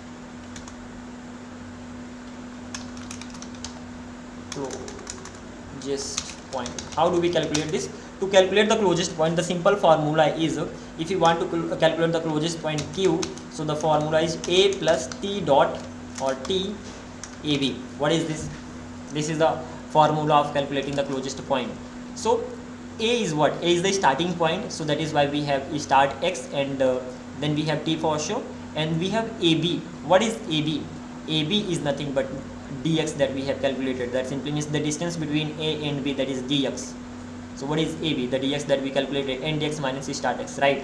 So that simply means, if we try to make it simplified even, so a is what? A is x1 and a is y1, and now in this particular case, that is the start x and start y, start dot x and start dot y in this particular case, plus we already know t, and what is ab? ab is dx and dy. Now if we want to get the value of only x, so we can just simply keep them like this. If we want to get the value of y, we can keep them like this. We can just simply get this and this much, we can get this and this much, I mean excluding dx from here. And then we got the x and y coordinate. Once we got the x and y coordinate, so these are the, so we are gonna be getting here the point that we got, or closest point that we got, closest point that we are getting, that is sort of qx and qy, I mean just for imagining and all. And once we have this closest x and closest y, after that we have to get the distance. So somehow what we've done,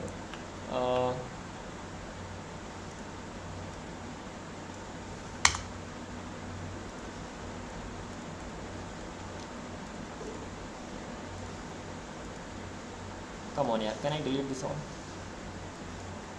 Coming back to this, what I did, first of all, I got the vector of this whole thing. So I got this vector. After that I got this vector. Once I got both the vectors, after that what I did, after that I got the dot product of this vector as well as this vector, and I got the dot product of this vector as well. And once I've done, I just simply divided that. Once I divided, I got the value of t. Then I know that the value of t can be between 0 and 1, and hence if it was more than 1, so I just simply made sure that it is 1, and if it is less than 0, so I made sure it is 0. After that what I did, after that I had a formula. What is that formula? That is q. If I want to get the value of q, or closest this x and y, so if this was the point, so what is the closest point on the line? So we got the value of closest point using t, that is what,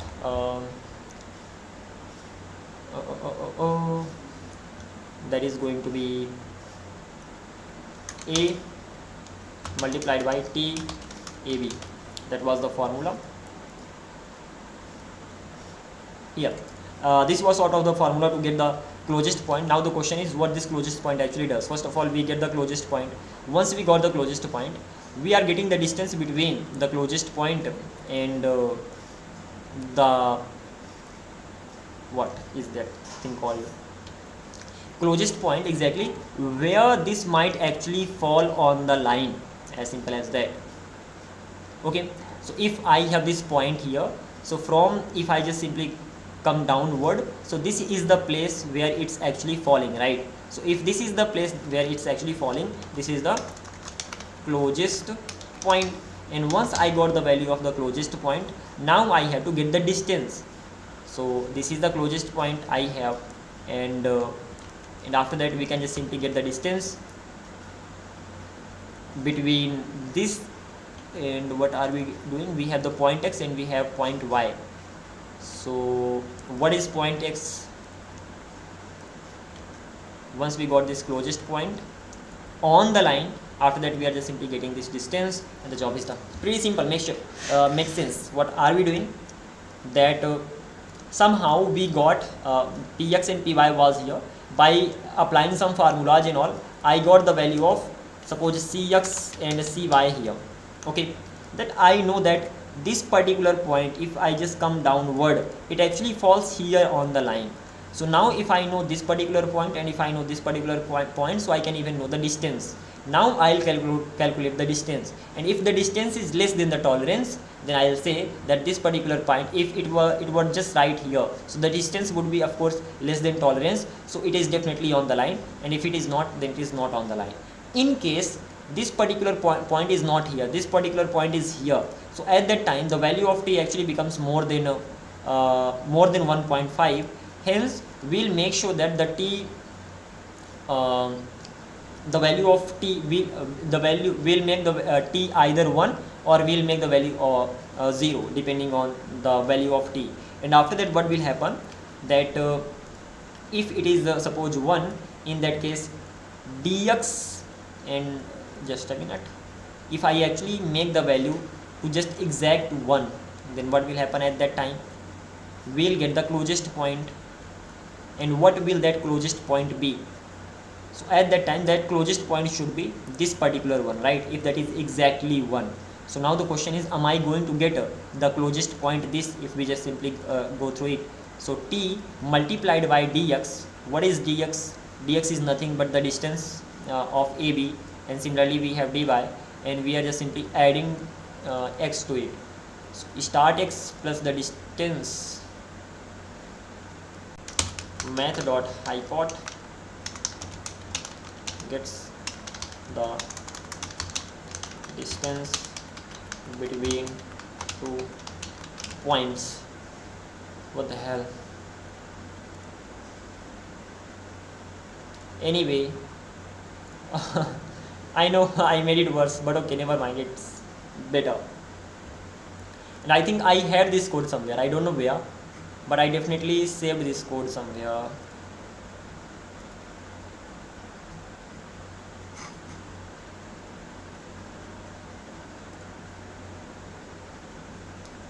When I was learning this, I saved this code somewhere, probably here.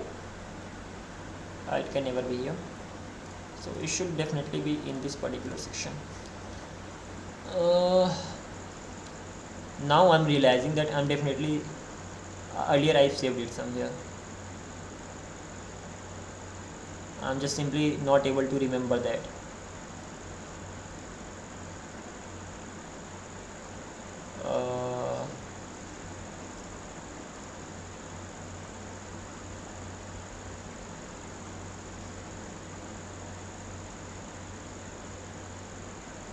Okay, doesn't really matter whether I saved it or not, who cares?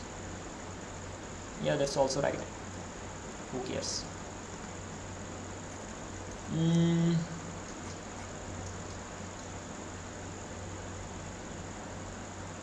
Okay, never mind, let's just simply continue. So yeah, this is it. So ultimately we have proper formula for what? We have proper formula for the line to segment as well, and it is definitely gonna be working. We have even explained it more than I should have. So distance to line to segment.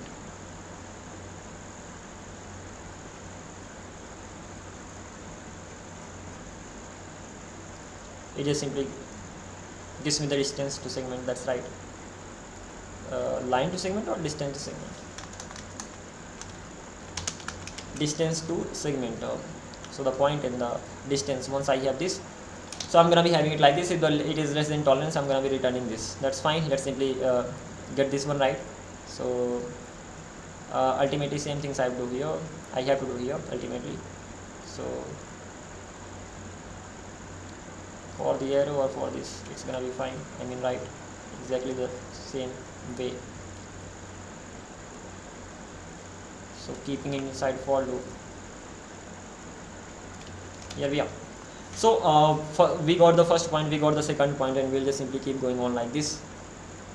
And when it should, till it is less than the last point. and after that, once we got the point, we are getting the absolute points, because absolute points are the real points, because these top ones are just the relative distance point from start. So that is something that you have to just keep in mind. Okay, coming back to this one, it will just do the same thing.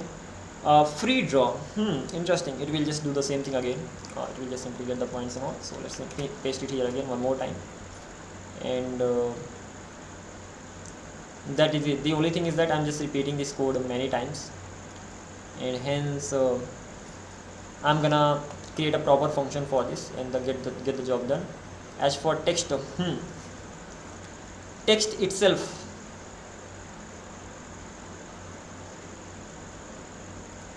okay, two more things are here, but before that, let me do one thing. Let me actually create a function. So in that case, what will actually happen here, that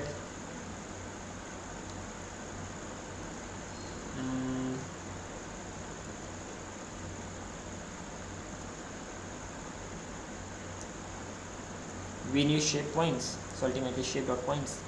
And what else? I think this whole thing can be, not just this whole thing, this whole thing can be wrapped up. So this can be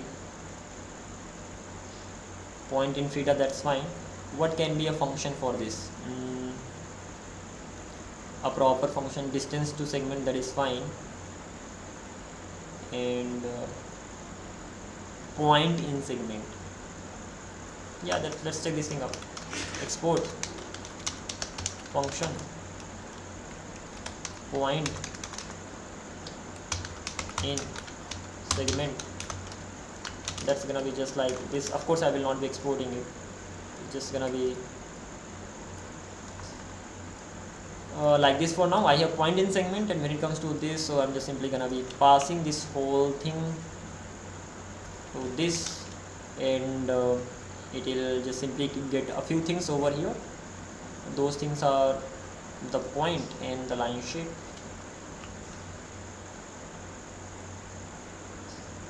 The shape can be anything. Shape can actually be anything. Okay, this is how it just simply goes. What is the problem? Okay, in that case, the shape can be line shape, or the shape can be arrow shape, or the shape can be free draw shape. Is this okay? And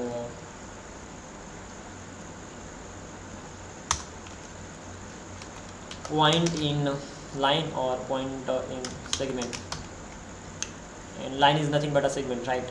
So I'm just simply gonna pass point and shape,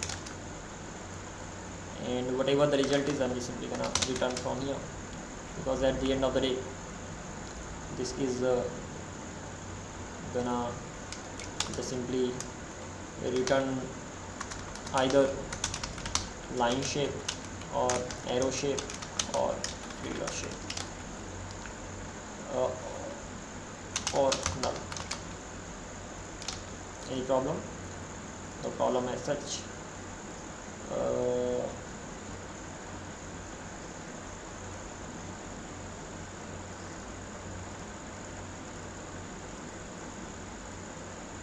Point in line, it can actually return anything now, so it is responsible for three things.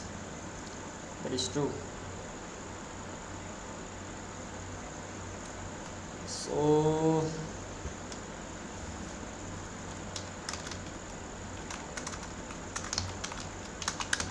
come on, will this be fine? It will just simply return a shape. What else?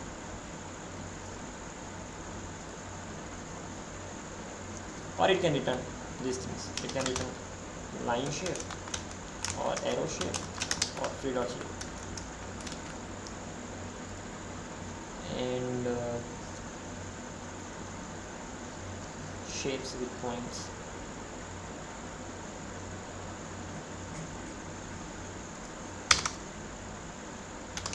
Type is gonna be equals to points, shapes,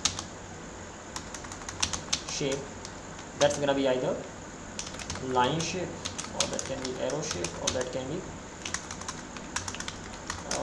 arrow shape. Come on, arrow shape, line shape, and what free draw shape. This is done. Points shape. So the value of this, it will be accepting any point shape. It will be returning point shape, just like this. Coming back to this one, it will do the same, and the point shape, arrow shape, it will do the same, and free draw.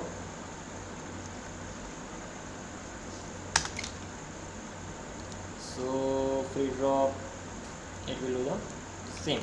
Now the question is, what will it be returning? So return point in segment, that's gonna be point dot shape.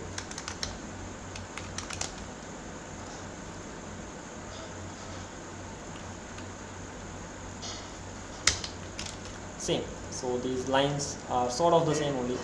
So this is how we'll just simply call it, and the job gets done. Okay, let's talk about this. So if there's any text, does my text store width and height? Text. How can I know that? Knowing it. Type. Here we are. So text, it does not.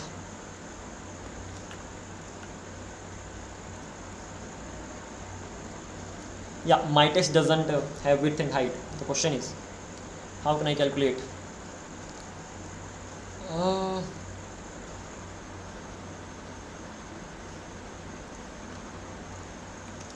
How to calculate height and width of text?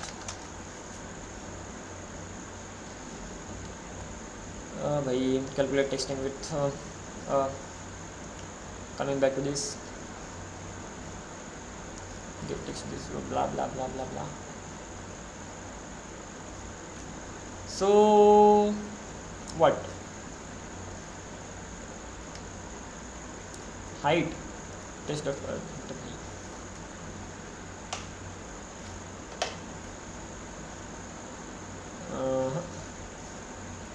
how can I do that?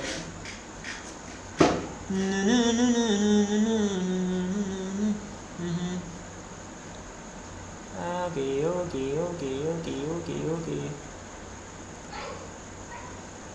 Well, not really getting what I'm looking for. Calculate size hello world, and then we have to just simply pass it. It needs to be somewhere. Saving the width and height with the text. So the type that I have here, text type, from now onwards it will also have the width, that's gonna be a number, that's gonna have height, that's also gonna be a number. Here we are. So now the question is, as I named it this, so whenever we are saving the text, the question is how we are saving the text. We are saving the text whenever we are clicking outside. So there is something called a hook, text editing, and here we have saved text, and here we are saving the text. But right now I need what? Do I have CTX? Congratulations, but you do not have. Okay, I don't have. So I need to get the context.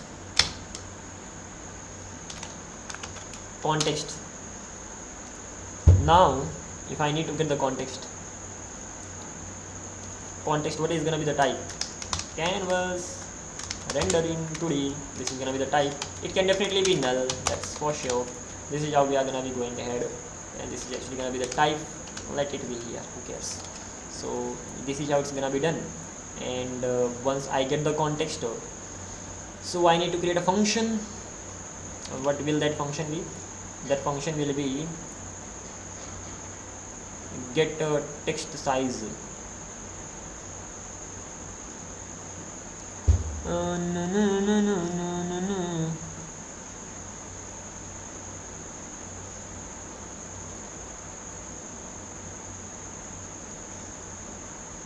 No, no, no, no, no, no, no. Point to segment. अरे भाई किधर किधर किधर.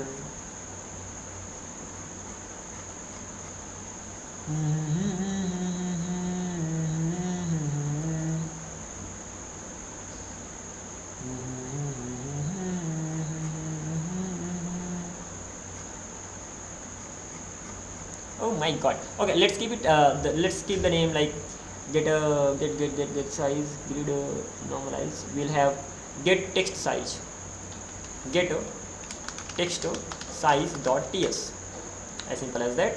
What we'll do over here, that this text size will get the context. So in that case, export const export default function get text size. It will get the context ctx. Will it get the context ctx? Yeah, why not? In that case, I could have passed the context directly. That's what I'm doing. So anyway, context ctx.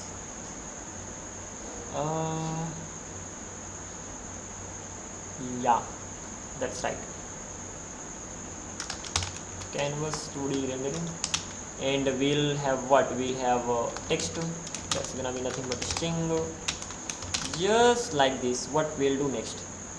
Of course, we are gonna be returning some values and all. So at that time, I just had to look at something. ctx.measure text. Yeah. So const text object. That's gonna be ctx. Alright, bhai. ctx. Alright, no, this is not the one. What is this ctx? Canvas.get2d.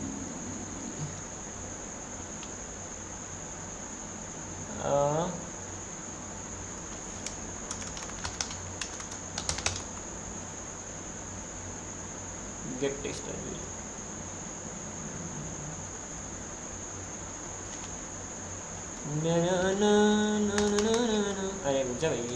Yeah, now it's fine. Coming back to this one, measure text, and it needs text, so that's the text. So text object I've got.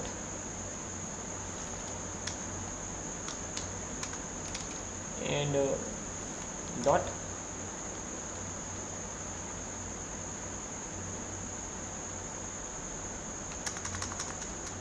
what do we get after this? Text object. We can easily get width. We can easily get. We cannot get the height. Okay, we can get the width. That is great. Once we got the width, how will we get the height?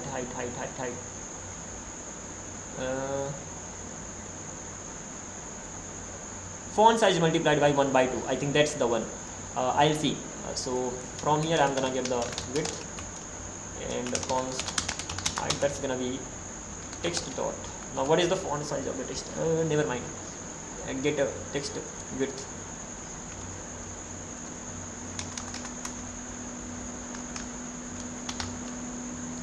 Get text width. Or let's make it size. Why to calculate it separately? Let it be the same.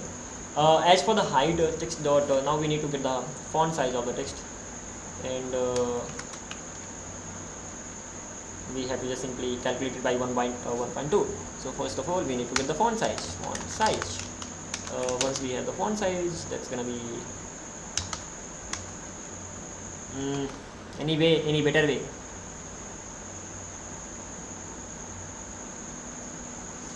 मिल जा भाई, मिल जा. Height.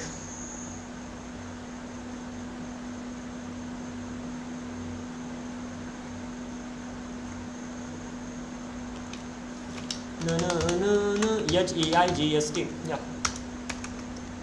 So test dot line dot this.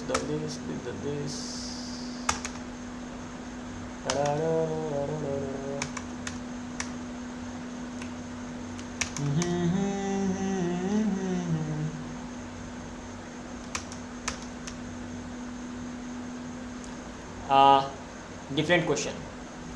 How to calculate the height and width of text on canvas. Here we are.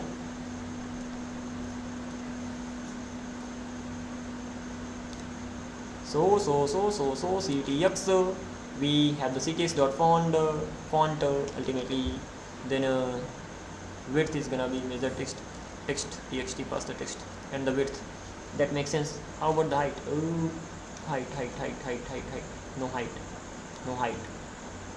Can you find the height of the text on the HTML canvas? Yeah, good question.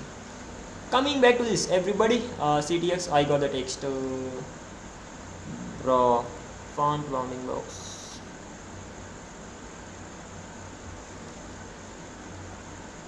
Am I crazy? I must have done it earlier as well here when I built this. So when I built this, then I should have had utils. Don't know, but I definitely did this. Must have done this. So whenever we are adding the shape, okay, good stuff. That's gonna be canvas. So handle row. Whenever pointer, forget about the pointer. Okay, I think it's stuck. My this code is gonna crash again. Wow.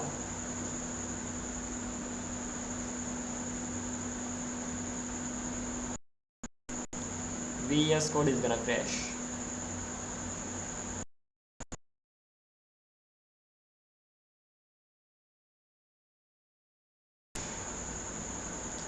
As expected, I knew that this would happen. Yeah. Oh, congratulations! I got them back. Anyway, it was bound to happen, and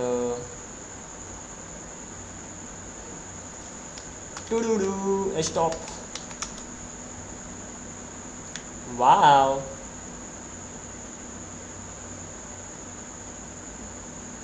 No. What the hell?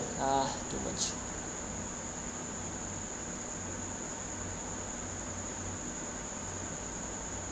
How about now?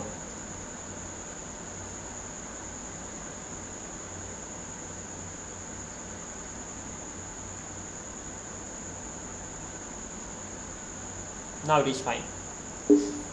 Close the terminal. Coming back to this. Yeah. So what was I saying? That I must have it here, but the question is that where will I look for it? Let's do one thing. Control activity bar. Control shift this and activity focus activity bar. Over here we'll go here, and over here I'll make a search, and that search is gonna be measure text. ऐसे था, ऐसे नहीं था. कैसे था फिर? कुछ तो था. There was something that I just missed. That's actually ctx.measureText. So measure text should be.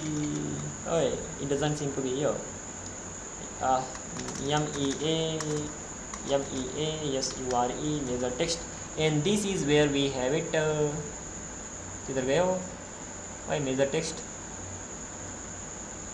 ctx.measureText. Okay, here it is. So how are we calculating? So we are getting the font. So ctx.font is gonna be the font size. Okay, then the font that we have, and after that we are calculating the width. Lines are gonna be just a sec, bro. Get text dimensions. Name is really good, but we are passing the context, we are passing the font, and we are passing the text. Again, good thing. Then after that, ctx.font. Okay, it's added. We are adding it again. That's the extra safer step. After that, text.split by n. So we are just simply splitting it. That is also fine. So once we got the line, so we are gonna be get the longest line of the text. That is also right. So we are just simply doing it like this. Makes sense. And when it comes to height, so font.1.2, this is the same font that we used over here, and we are just simply returning the dimensions. Okay, good stuff. What we did, we need the font size anyway, so that's gonna be, font actually contains both. It will actually be a string. font will actually be a string, and that string will have yeah, that's fine. ctx dot font, and that's gonna be equivalent to font, and this font example font should be an string, that's 20 Arial, just like this. Anyway, going ahead, we are gonna be getting the text we have lines. So what we have to do, we have to get the height of, we don't have to just get the text, like we have to get the width of the maximum length of the line. So const width, that's gonna be equivalent to math.max. We have to get the max value, and first of all we'll have to convert the into lines. Const lines are gonna be equals to text dot split. I think this is how it's splitted. It is splitted. Come on, yeah. So after that we have to do what? We already have the lines for each line. Not this particular thing, we actually have to lines dot map or something. In that case, what are we doing here? We are using map. Yeah, we are using the map, and then we are just simply make sense. Dot we are subtracting, because max just simply takes the values 1 2 3 something like this. The lines we have lines dot map, we are gonna be getting a line, and then ctx dot measure text, and that's gonna be a line, not line, yeah, that's actually gonna be a line. And after that dot width. Any problem? No problem. How about the height? Font multiplied by 2, 1.2, but that's not gonna be a 1, so in that case parse it. I'm not sure whether that's gonna work, because the font that I'm gonna pass, that's gonna be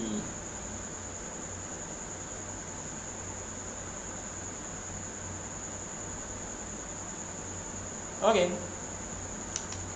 So ultimately the font that's actually being passed here, get text dimensions, I'm actually passing the font as a number.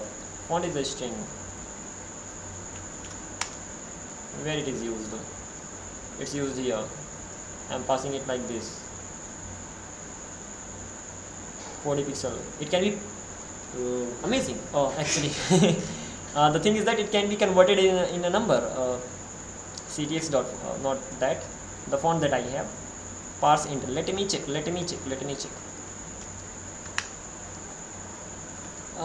Parse int 40 pixel, 40 Arial. Wow, amazing, lovely. It is possible. It just simply gets the first value as a number. If that is a number, then it just simply converts. It just simply goes on like this. Coming back to this,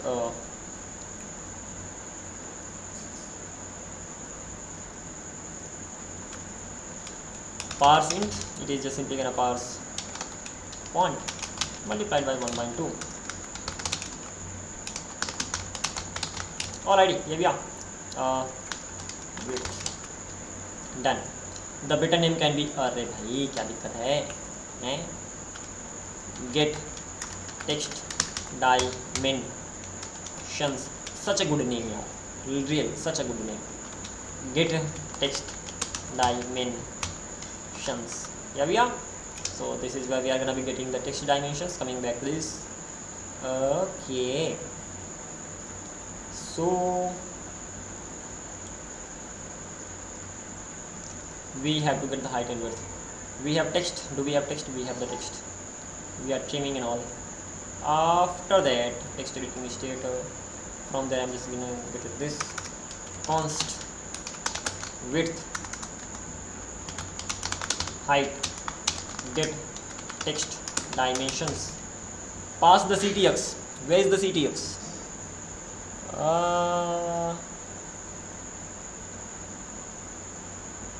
Sir G, I don't have CTX.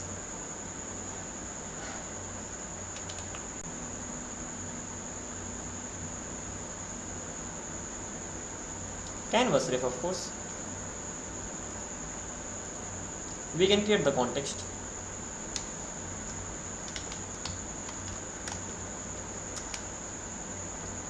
Canvas ref, canvas ref, canvas ref. That simply means we don't have context here. We have canvas, we do not have context. That is right. We are creating the context here itself. Context ref, yeah, we are creating the context here itself. In that case, we can create the context again. That's not really a big problem. Coming back to this canvas ref, I'm just simply sending from here. Coming back to this, we are gonna get two things. First one is gonna be the shapes. What is that? Okay.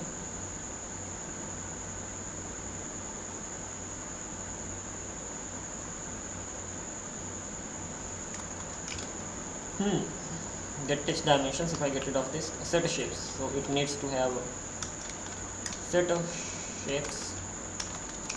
That's gonna be a dispatch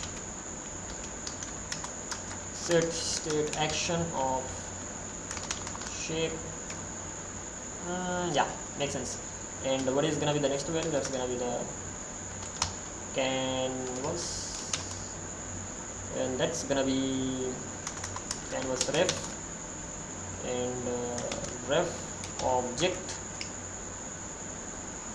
canvas.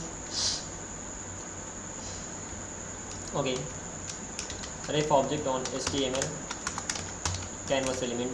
The value can actually be null as well. So this is how we are gonna be going ahead. And once we have gone, let's go here, and I'm actually gonna get a canvas ref now. So ref object on HTML canvas element, the value can actually be null as well. Come on, just this. Now I have to create on CDX. That's gonna be equals to canvas ref dot current, and that's dot getter. But before that, if I don't have CTX, just simply run from here. What is the problem? Sorry, if I don't have the canvas ref. Now this getter.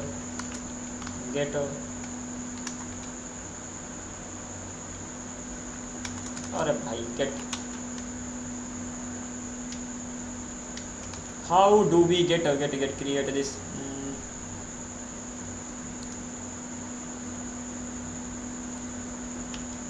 Get.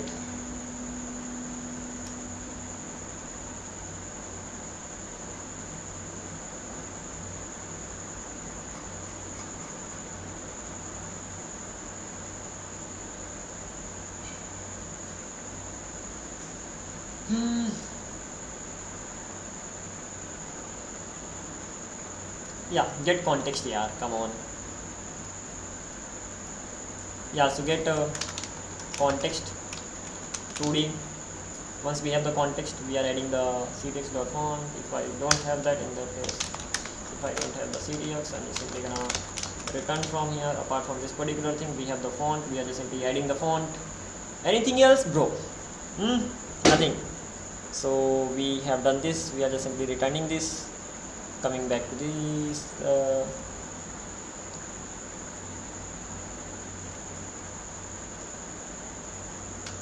the shape.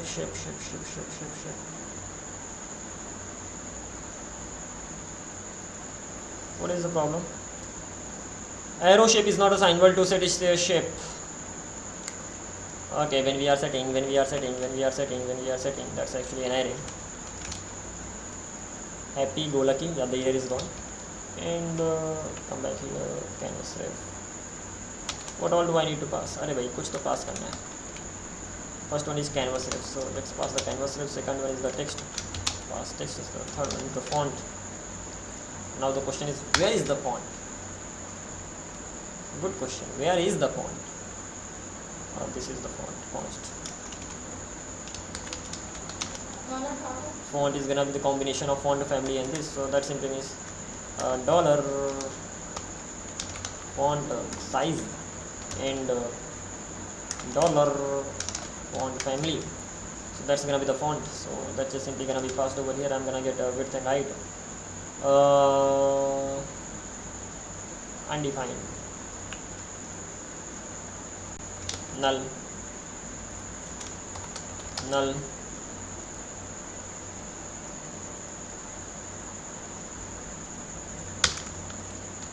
Type dimensions, width, number,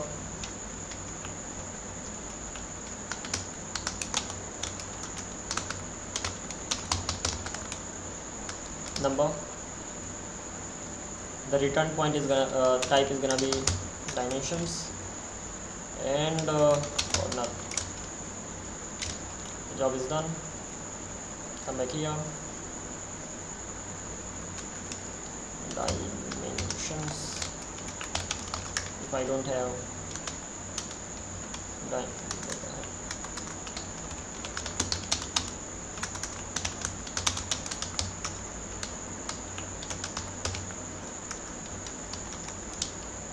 dimensions dot height const width. So yeah, directly I cannot get that, right? Yeah, that's gonna be problematic. So this much is fine.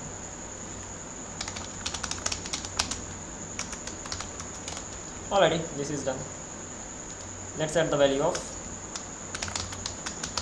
width here. Okay.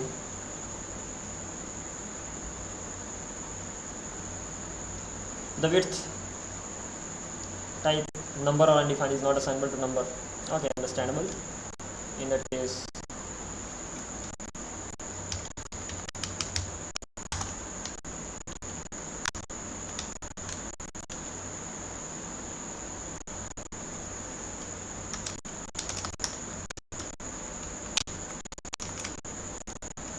the array is gone, and that is it, everybody. So what was I working? I even forgot what I was working on. I was working on selecting stuff, literally. So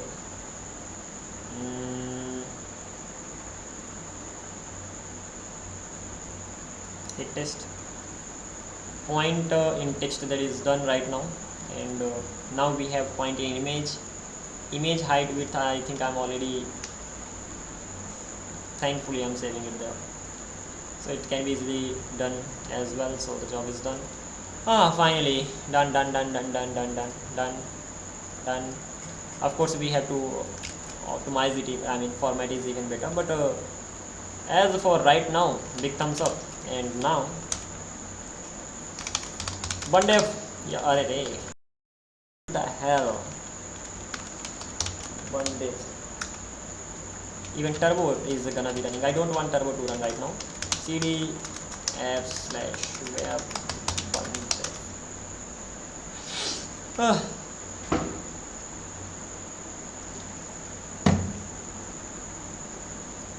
No errors. Great. Reload the page.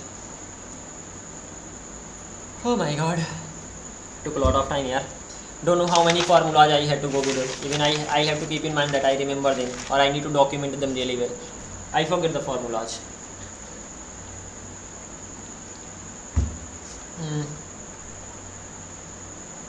This needs to compile. Compiling the canvas, thank you. I need to wait to just simply see the result.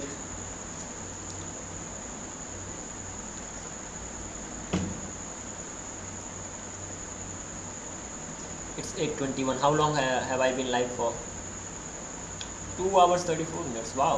I mean, wow. Arey bhai, how long will it take to just simply compile?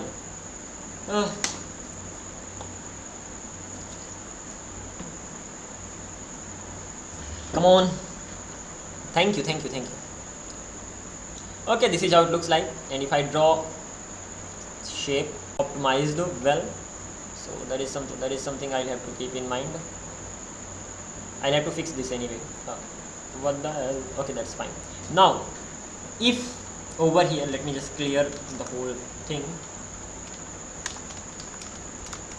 Yeah, so if I click on the image,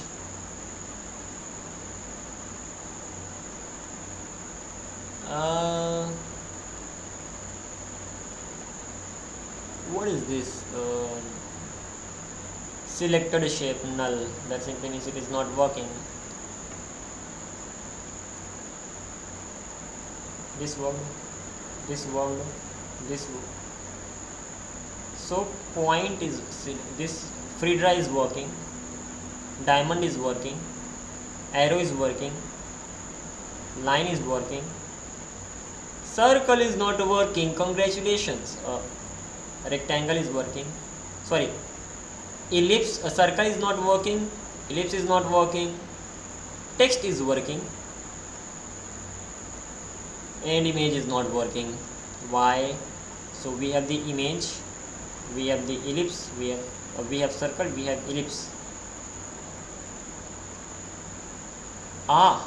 Ellipse is working. Where ellipse is actually working?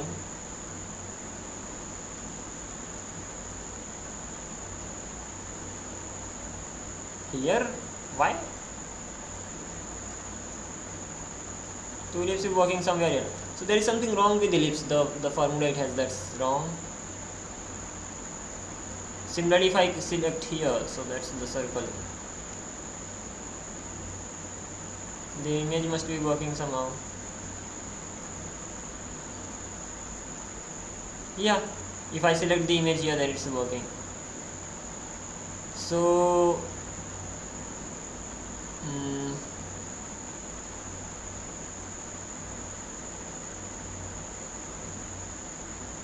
they are not quite being selected exactly.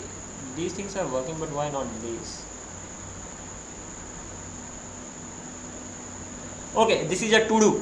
Figure out why circle is somewhere here, ellipse is somewhere here, and image is somewhere here. That's completely insane. Okay, this is a to do that we have to just simply figure out the things and all.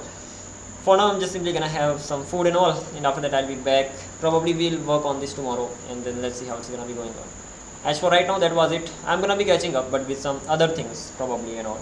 Until then, bye bye.